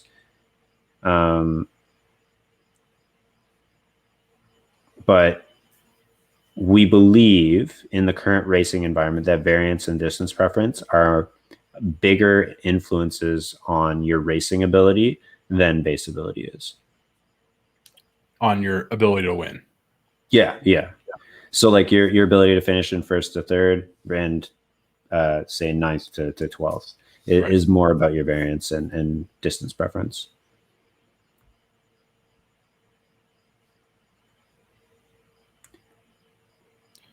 Darside, that's not, I mean, I think there's some debate on the pass through to grandchildren. Variance really isn't passed down though. That's been all but confirmed by Jeff. So, I think that what we kind of talked about on our stream last week was, just because a horse has high base ability, because variance is assigned at birth, just because a kid is getting a large portion of that base ability doesn't necessarily mean they're going to have the variance that they need to win a lot. So, and there's not necessarily any correlation to grandkids of higher base ability getting more variance or anything like that. That variance factor and the distance preference factor really are randomly assigned from what we've determined. So the question is kind of, can breeding, does the mix of those factors in the horses, does that kind of pass down? There are a lot of things we still have to figure out, right? But as far as we've seen, as far as what the data tells us, and even most of the ZED literature tells us that specifically that variance factor is randomly assigned at the birth of every horse. So, yeah, and the same thing, like distance preference is not passed down. So really, it kind of comes down to like, so despite what some people will say, we don't believe that breeding is totally random, I should say. What we do believe is that everybody's going to have different means and different abilities to like access different horses. So, not everybody is going to be able to have. Yeah. So Yacht Club member is the dad of Princess of Power. So it's arguably the best horse in the game. One of and then this one looks like a beast as well. This one looks pretty good. And Princess of Power, obviously one of the best horses. So it's like 3 right there, pretty good. Now, again, that's mostly, or not mostly, I shouldn't say, but there's a large element of luck involved there, because even if you have 2 of the highest base ability parents breeding, you're still going to need that variance and that distance preference, right, in order to have a beast of an offspring. But like, he follows the perfect kind of template that we've looked at, where his offspring are likely going to get, right? Exactly. So more finishes on the left side in the highest possible class is kind of really what you're going to be looking forward to, or you're going to be looking for when you're trying to determine base ability. We're working on some other ways of eliminating noise a little bit more, but that right now we think is kind of in conjunction with mean class the best way to kind of identify base ability at this time. But yeah, you have a horse like that, and then you breed it with another high ability horse, then you could have a good chance. But it's also worth remembering. So there's 2 things to go into that, right? Like, it's the variance and distance preference, but it's also the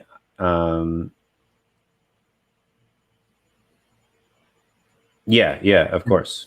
So one of the things too uh, about that is that the second part is there's a base ability drop percentage, right? So like you're averaging the base ability of the two parents, but there's also a chance of dropping from the base ability. So even, you know, putting, say, if you want to say, most likely the two horses that have the highest base ability in the game are probably Z1s somewhere. Even if they bred, there's still a 10%, like there's still a chance that they could drop that base ability by 10%. Nope, there's no correlation between Z number and variance that is assigned that we've seen so far. That isn't influenced by base ability. That's why you see horses like Moolah Moolah and, you know, Zombie Boy, you know, very high, quote unquote, high Z Genesis horses that obviously Moolah is better than Zombie Boy, but they have, you know, high variance and are some of the best horses in the game. So this is one of my favorite horses, actually. And she is, you can see here, she has not had any good kids yet, or sorry, I shouldn't say she hasn't had any good kids yet. She hasn't had any successful really racers yet. But again, it still follows the same profile, right? Like this is kind of what we think you're going to be looking for when trying to find high base ability. There's been talk, yes and no, Brownie. The problem with having higher base ability with low variance is that because you're still going to be stronger than the majority of like lower class horses, you're going to push yourself up into a class where a lot of other horses have high base ability, but because they also have variance and distance preference, then they're just going to beat your horse because of that, right? So you always will need to have variance and base and distance preference in order to be successful in the current racing environment, regardless of your base ability. Because the thing is, like, if you have high base ability with, say,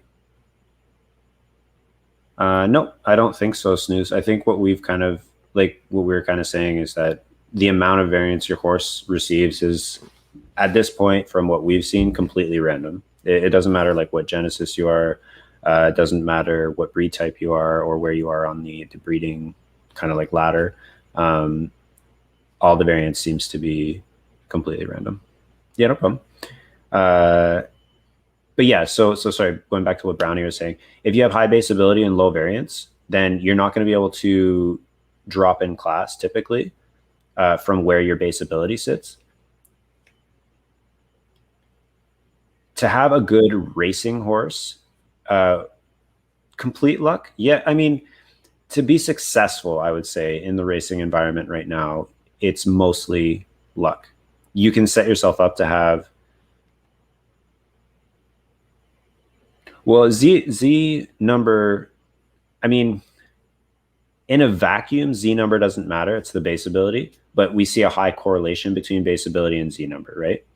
So yeah, I think kind of some of these questions are kind of comparing specific horses and asking about specific situations. You know, just because it has a higher Z number, you know, a double digit Z number, or several breeds down the chain. It completely depends on the parents and completely depends on the ability of those parents to pass on ability to their kids. So you can't really look at, you know, every two Z30s are going to be different. You know, generally you might have some overlap, but that's more because of kind of where things land. You know, if you look at a range of Z10 Genesis, they're going to be different. They're going to have different distance preferences. They're going to have different base abilities. They're going to have different, you know, variance levels. And it's figuring out how those horses stack up against each other and what, you know, what distances your horse has a preference at, how much variance you have, and finding those horses that you're better than or you have advantages over at certain distances or at certain levels of competition. So, I mean, to the Z value, I mean, I think that's been communicated by Zed for a while. It's there's obviously some correlation between average class and Z value, especially for Genesis horses. But that's partly because of where those horses start after the Griffin race, and that can also be substantially impacted by distance preference and variance. Mm-hmm. So, and just to kind of come back to the comment. So there's two comments I wanted to address on there. What Alpha was saying. Actually, they're both Alpha's comments now that I see them. So the first one being that the current race environment is to have a good horse is complete luck. So I mean, it really depends on like what you're aiming for. Like if you're aiming for a class 1 racer, you're really going to have a much higher chance of creating a good class 1 racer by putting 2 high base ability horses together and then accounting for variance and distance preference. In theory, you can get a class 1 racer by putting together like not necessarily 2 class 1 racers, but then you're just really going to have to hit the distance preference and variance lottery. So like it's a much higher chance. A much higher chance of having a good class 1 racer by breeding together 2 high base ability racer or horses, right? So when we say that it's almost completely random how your horse performs in the racing environment, yes, variance and distance preference play a huge part in that, and that part is largely random. No, is completely random, I should say. But the base ability that you start with is the only thing that you can control. So it depends on what your goals are. If all you're looking for is a horse that can grind out class 5 and class 4 and be like a really strong horse down there, then yeah, I mean, you can put anything together that you want, probably. But at a certain point, if you're looking to compete in class 1, you're going to have to start looking at horses with higher base ability, horses that are class 1 ready. And keep in mind, that doesn't only mean that these are Z1, Z2, Z3, Z4, even though those are the ones that have the highest correlation with high base ability. It's still a spectrum, right? And that's going to bring me into my second point, which is what Alpha is asking about in terms of what's the point of Z value if it doesn't seem to matter much. So the way that I look at Z value is that it puts you at a starting point on the spectrum, right? So like, especially for Genesis, where it's like a Z1 will have a specific range of base ability that it can have. And that range is going to be tighter and higher than a Z2. And it's going to keep on going that way down from Z1 down to Z10, or from Z1 down to Z10, right? So if you look at a Z10, it's like, typically speaking, the average Z10 has the base ability of a class like 5 or 4 horse, right? But there are a large amount of those that sit in that spectrum on that line. But there are also some that can go up to class 1 and may have the base ability of a class 1 horse. They're much more rare, but you can find them. And in the same way, I don't think that there's any Z1s with like class 5 base ability, say, but there probably are some that have, say, class 3 base ability. And an easy way, or not an easy way, but like on the flip side of that, there are Z5s and below that start in lower classes and, may not have strong class 1 ability, but they stop being raced before they get to class 1 because they're not profitable horses. So they may have, they may not be winning a ton, or they may have quite a few top 3s, but they're not really profitable, and therefore they kind of get, they get to class 2 and they stop racing. And so what we're saying is, what we're saying is you can use average class as a baseline, but just because a lower Z horse or a higher Z, however, Z5 through Z10 Genesis, it doesn't mean that those horses can't have, can't be good breeders or can't have, good enough base ability to pass that on to their kids. So, CJ, I kind of interrupted what you were talking through, but I No, wanted that's to okay. make sure I to was call just, that out. yeah, no, I was just kind of illustrating that Z number does matter. Like, it's not, I'm not saying that it doesn't matter. It's usually just used as kind of like a baseline for like creating a spectrum of the strength, right? So, so I mean, like, it really all depends on your goals. It also, like, and I shouldn't say it just depends on your goals, because the thing is, if you're coming into Z and you only have, say, like an ETH to work with, you're not going to be able to go out and get two Z1s. You're not going to be able to spend most of your breeds on Z1s, because like those stud fees are too high, or not too high, but like the stud fees are higher.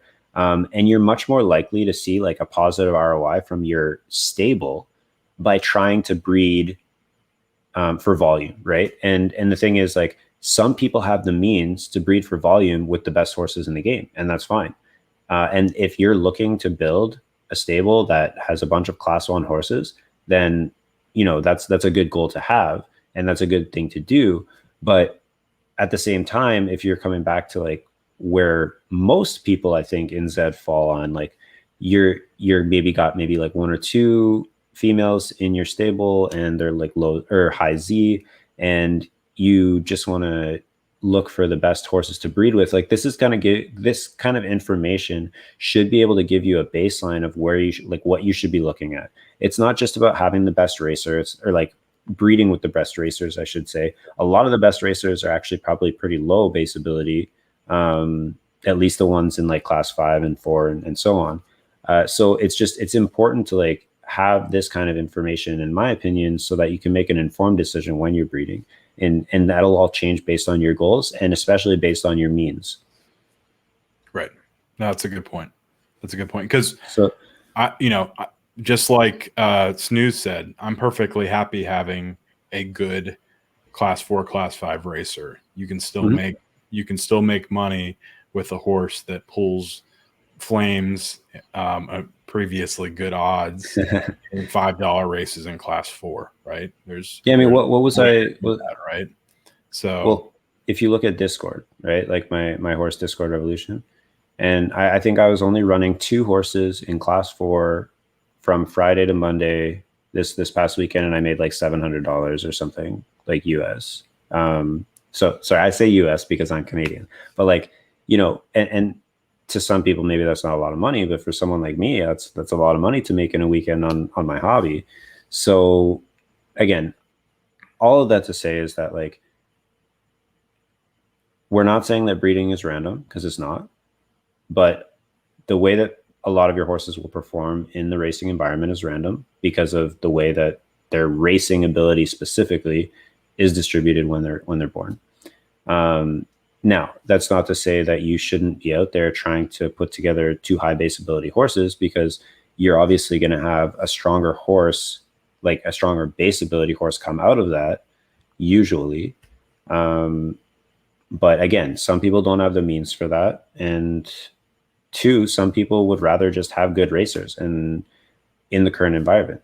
So it really depends on what your goals are. yeah. But basically all I was trying to get at was, like, this is how we are looking at trying to derive base ability specifically. And I tend to ramble. So We've gotten a little off topic, but that's yeah. it's all good. No, I think that's a pretty good way of wrapping it up. It's everything that we give you. It's needs to be customized, or needs to be thought about in relation to how you're playing the game, how your stable is built, and kind of what horses you're working with. There are ways to be successful, even if you don't own Genesis horses, even if you don't own, low Z, Nakamoto's, Zabos, and Finnies. You can breed with Buterins and keep your costs lower, and kind of hit a home run every now and then, or you can find higher ability Finnies or Buterins potentially to breed with, and hopefully keep your costs low as well. So that something like that. Or if you have a little bit more money to spend, you've got Finnies in your stable, Finny mares, or Zabo mares, or Nakamoto mares. And so there are a lot of different ways to play this game. There are a lot of different ways to be successful. And so we're just trying to give you information that kind of helps you frame that up. So all that said, we're about 30 minutes past where we thought we'd be. Yeah, sorry guys. No. It's. I mean, we've both kind of been going through stuff. So, Lucky, yeah. To your question, we do want to open it up to Q&A, even though we just kind of hit 2 hours. We want to give people a little bit of time to ask some questions before we kind of wrap up and figure out where we want to send you. So, did you have a specific horse you wanted to look at, Lucky?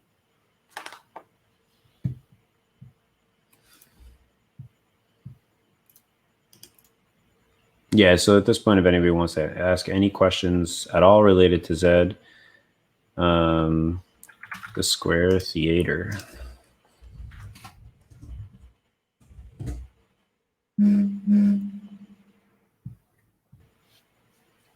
Okay. It's a nice horse. It is. Ice, we wish we knew. CJ wishes more than I do that we knew. What's that? Yes. Yeah, when racing. Yeah, exactly. I mean, you guys can ask us any question. I'm happy to just chat with anybody that wants to just chat. I'm not going to give you my beauty regimen though, Dragnet. Yeah, that's right. So Lucky, what's your question about Square Theater?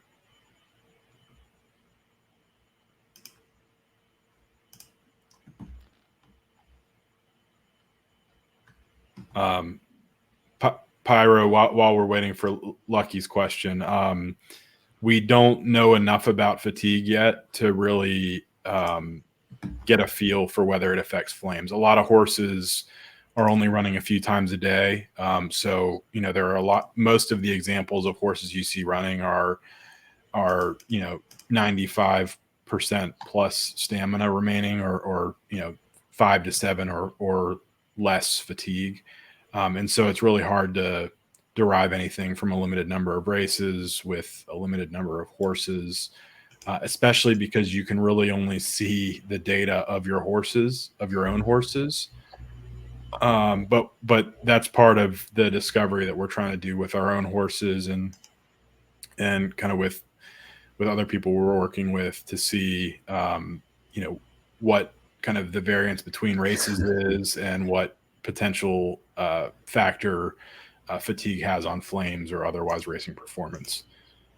So why do you want to know about the flames at 1200, Lucky? To me, this looks like a small sprint spiker. Right. So if you look at the odds, to what CJ is saying, you have a bump at 1600. It's not a very big bump, but it is enough of one. And then you have much lower odds on the short distance side. And you see that the heat, if we're looking at KYH, matches up pretty well with that. And so, yeah, and I just checked some of its races. I can see it gets spiked a little bit by More Coffee Please, which is another sprint spiker. At 1200. If you look at 1200, there are a lot more finishes in the top 2 or 3 than there are at any other distance. So when you have 100% flames, you're not getting a lot of 11ths and 12ths, a lot of bottom 4s compared to your top 6s or your top 3s. And so I wouldn't say it necessarily means to look at higher buy-ins, because you have to look at the competition that you're facing as well. And you are lucky because you have a lot of historical odds and races to look at, so how you compare to other horses.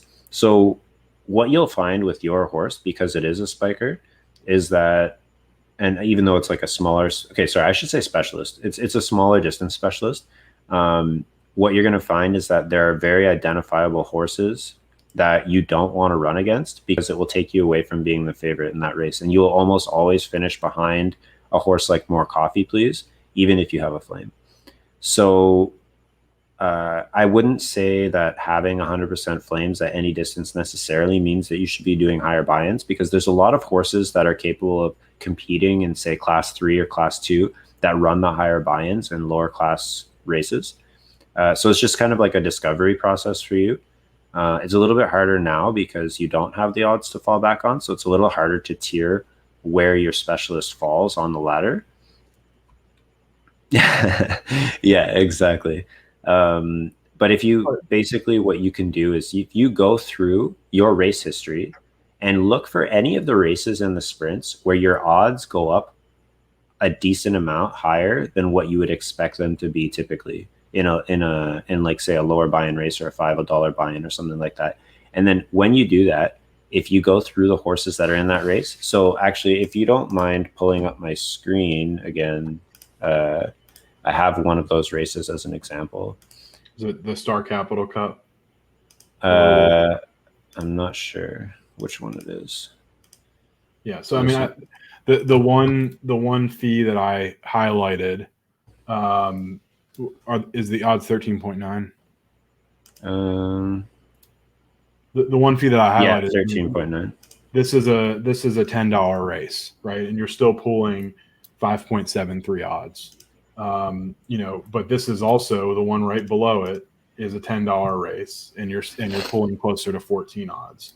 So to CJ's point, we're not going to go through this in detail, but what you can do is when you pull higher odds or when you pull lower odds, you can take a look at kind of what what horses, and this is a feature both on Know Your Horses and Haku, where it shows the difference in odds that different horses are pulling. So here, you're showing significantly higher odds than your usual 1,200 races. So you can sort of identify horses in this race that may be causing you to do that.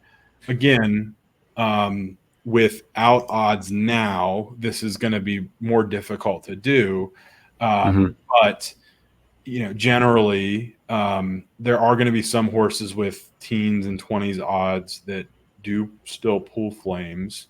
But most of the time, if you're not one of the stronger horses in the race, or it's not a strong distance preference, you're not going to pull as many flames. And so again, it's competition dependent, which that's what that buy-in drives.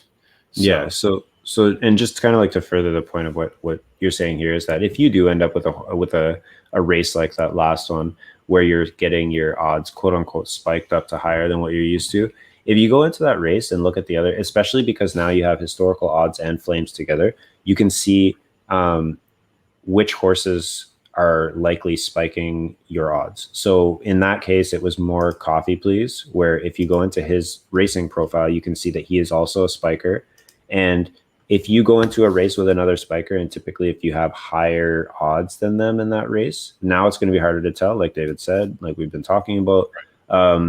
But those are the type of horses you want to kind of maybe build a list of, or just be able to identify so that you don't enter races with them. Typically with a distance specialist, you want to try and be entering races in say like the last 3 of the horses so that you can kind of see what the competition is that you're running against. And that way, I mean, you can snipe $15, $25 races that don't have other specialists inside of them if you wait until the end, because your horse is a pretty strong distance specialist.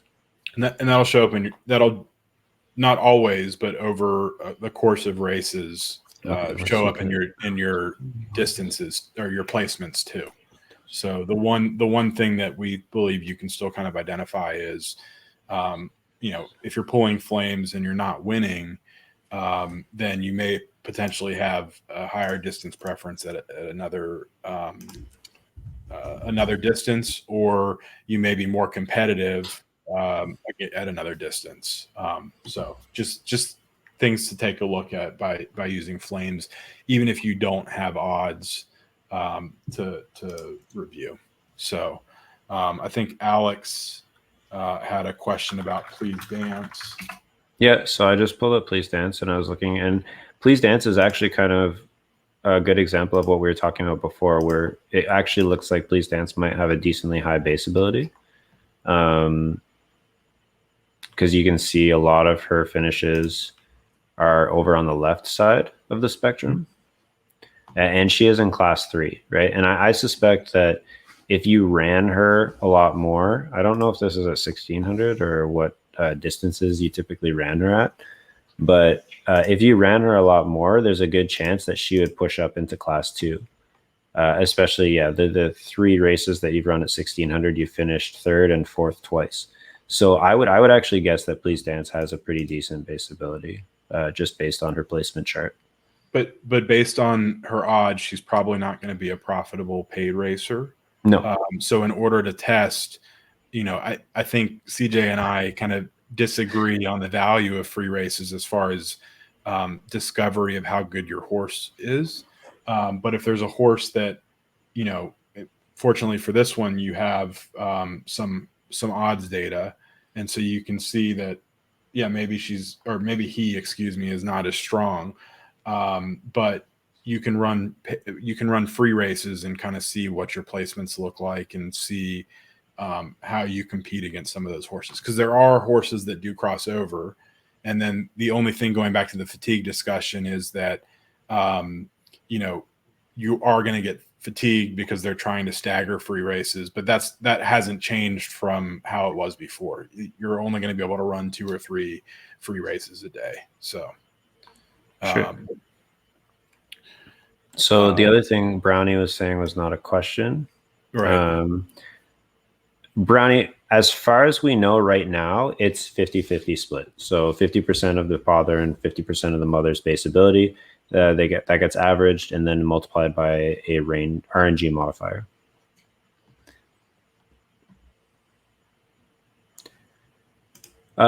So as far as Please Dance goes, again, having a good offspring, or offspring that race well in the current environment, is going to always largely be down to a piece of luck. But it does seem to me that he probably has a pretty decent base ability, just based on his placement pattern and ability, and his running at 1600, even though it's a small sample size. Mm-hmm. Yeah, I mean, he's only got a couple kids that are above 20 average odds. Some of these are small sample sizes, but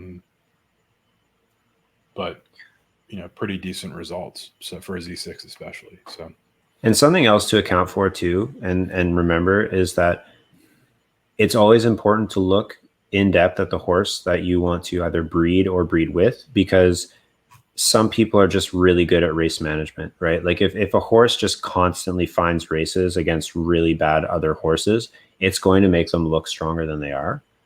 So that's just always something to kind of pay attention to. So he wants to look at Markle style again. Yep. So this one,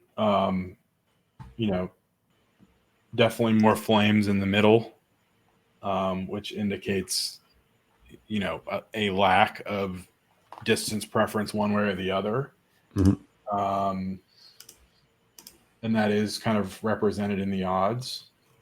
But if we drill down into... I don't want to hurt your feelings, but the 1600 results are not great.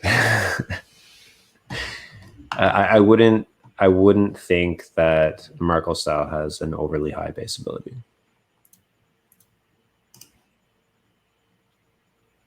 Yeah.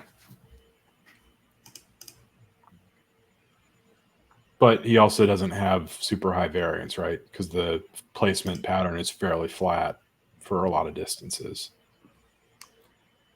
Yeah. He's not first or last a lot. He's kind of spreading that.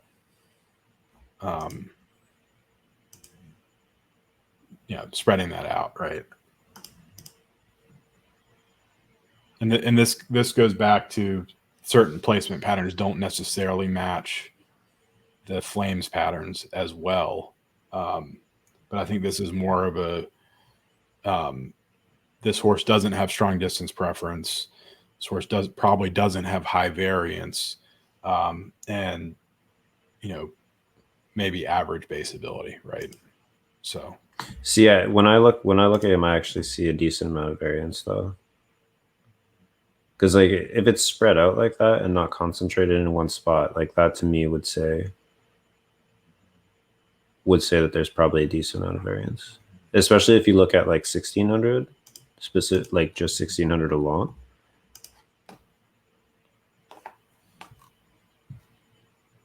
I don't know what these newfangled charts are, and I think this page should just be burned probably. So one way that you can kind of have a second data point for your variance is to look at how flat your speed curves are. But again, this only works. I think the Know Your Horses guys mentioned this earlier. This only works if you have a relatively significant amount of races at each distance. And so, CJ and I have always, stated and believed that by the time you get enough races to be able to use these charts, your placements are going to really dictate your performance, and your odds and your flames are going to dictate your performance more so than your speed will. Your speed is just kind of another point that you can check. I would argue that for a horse that has, more of a middle distance preference, these curves are not significantly flatter than the average population. And therefore, again, I don't think this horse has a lot of variance in its results. Sounds like CJ, we disagree with that, which happens sometimes. Yeah. But I mean, that's kind of something too that's I think interesting. There are a couple of different ways to look at this, right? So I think it's a horse that's, probably worth continuing to race. I mean, he's profitable, right? He's pulling some flames in class 4. Well, that's 1400 specifically, but let's look back at the overview. Yeah, I mean, he's pulling some flames in class 4. He's pretty good in class 5. He's getting a little high in class 4 right now. But overall, you have a tiny bit of a U. So maybe he does have a little bit more variance than I gave him credit for. But I don't know. I hope that answers your question, Dragnet. CJ, do you have anything else to say or? Nope. Okay.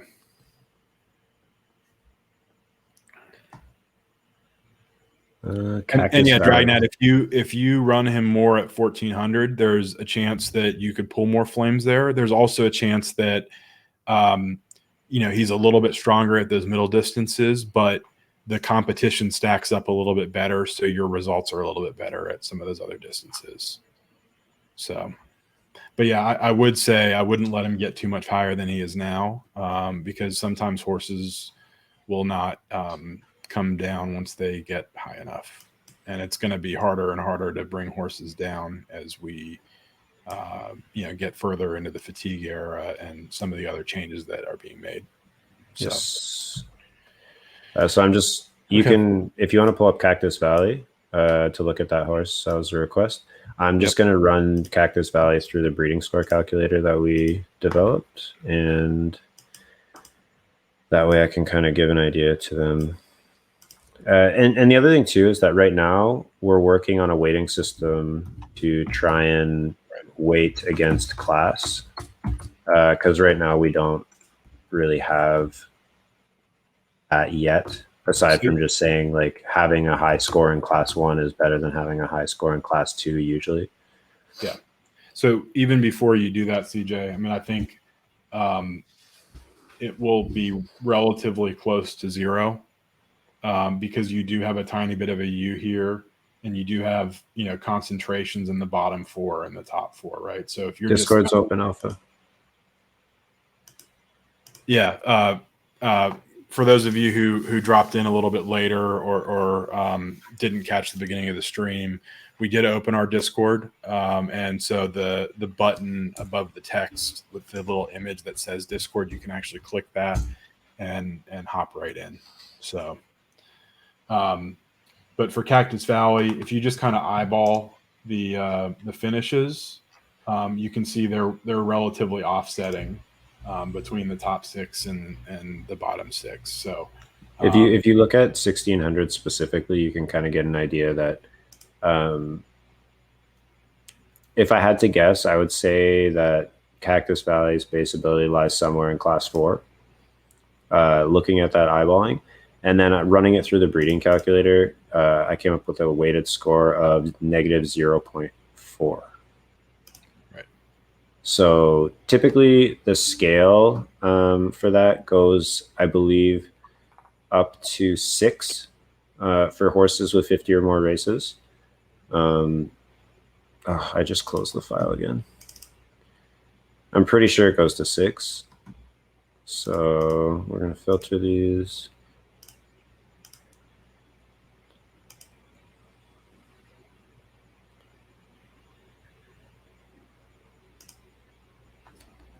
So Yeah. horses with 50 or more, the subtracted score goes from negative 9.3 up to 5.2.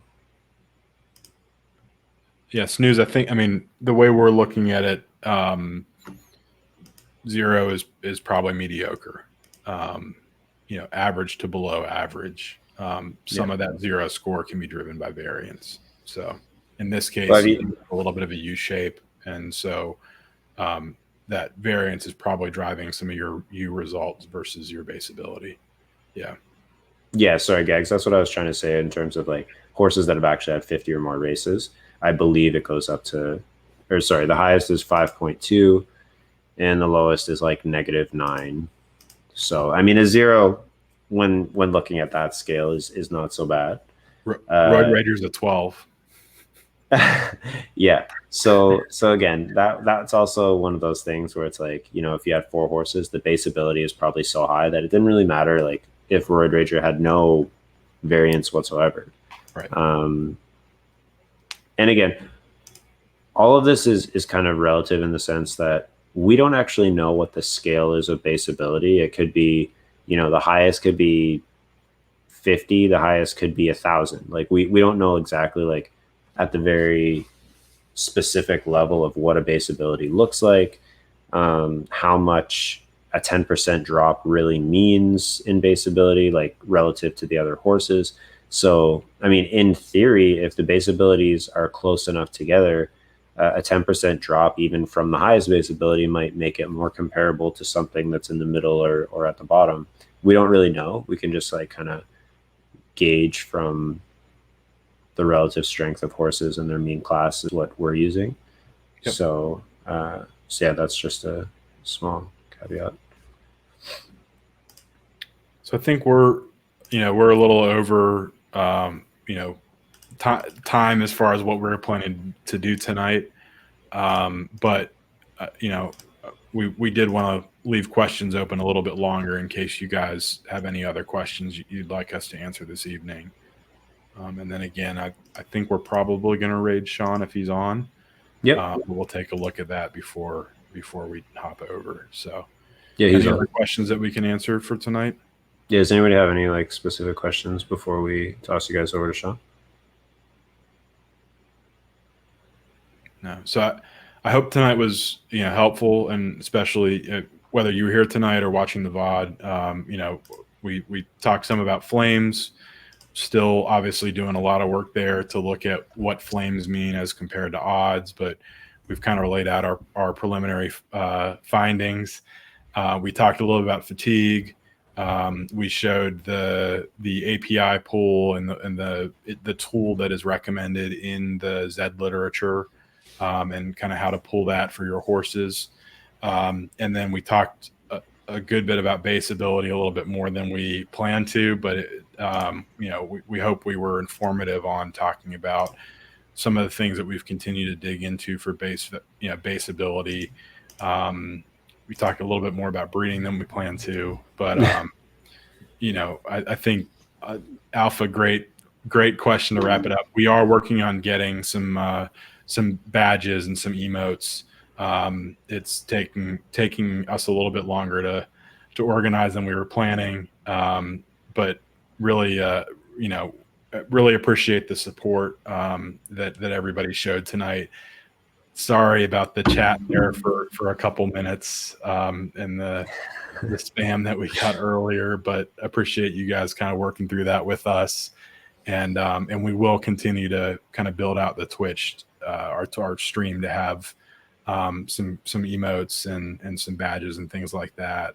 Some custom. Yeah, I mean, and so I don't think it's surprising that something like that happened, given where the likely source is from. But yeah, I mean, thanks to everybody that came by today, the subs, the follows, like all the people that are here to engage with us. This is kind of like what we love to do, is just talk Zed and learn as much as possible and help people as much as possible. So if we can help people and give out as much information as we can, that's what we'd like to do. So this week we're going to really kind of, hopefully, if they can actually get the site working again, we're gonna try and get a lot more racing done, figure out a lot more about fatigue. We're gonna post the tutorial on how to set up your fatigue checker with Insomnia in the Discord. And again, the Discord being open now, I think, is a huge resource for anyone that watches this stream or anyone that cares about Zed. There's a lot of really, really bright people in our Discord that will be able to help everyone at any stage of the game. So, yep. So yeah, we're still working on content. So if you jump in and you don't see something you're expecting to see, don't worry, we're still building it out. But because we talked about it last week and we said we were opening it, we wanted to go ahead and get it open so that you guys could jump in if you want. And so, click on the button or click on the link in our About Us, and hop on in, ask us any questions, and ask, obviously the people that we've got in there. Take a look at the data and information that we've posted, and really appreciate you guys joining us tonight. So let me set up this raid, and for sure, keep an eye out for everything else going on. One thing to keep an eye out, guys, if you're gonna raid over to Sean, hopefully we'll get a good number of you. Sounds like, from what I was told, he has worked on parimutuel betting, and he's gotten that implemented. So for those of you who haven't seen his stream, it's a little bit higher energy than ours, but it's all about watching races and betting on races. And I think there are probably enough races going off that I'm hoping that he'll be able to pull those up, but we'll see. We'll see how that works. But let's jump over to him, and appreciate you guys joining us. So yeah, thank you, everybody. Hope you all have a great night. If you're on mobile, click the button. If you're not on mobile, don't click the button, and we'll see you over there.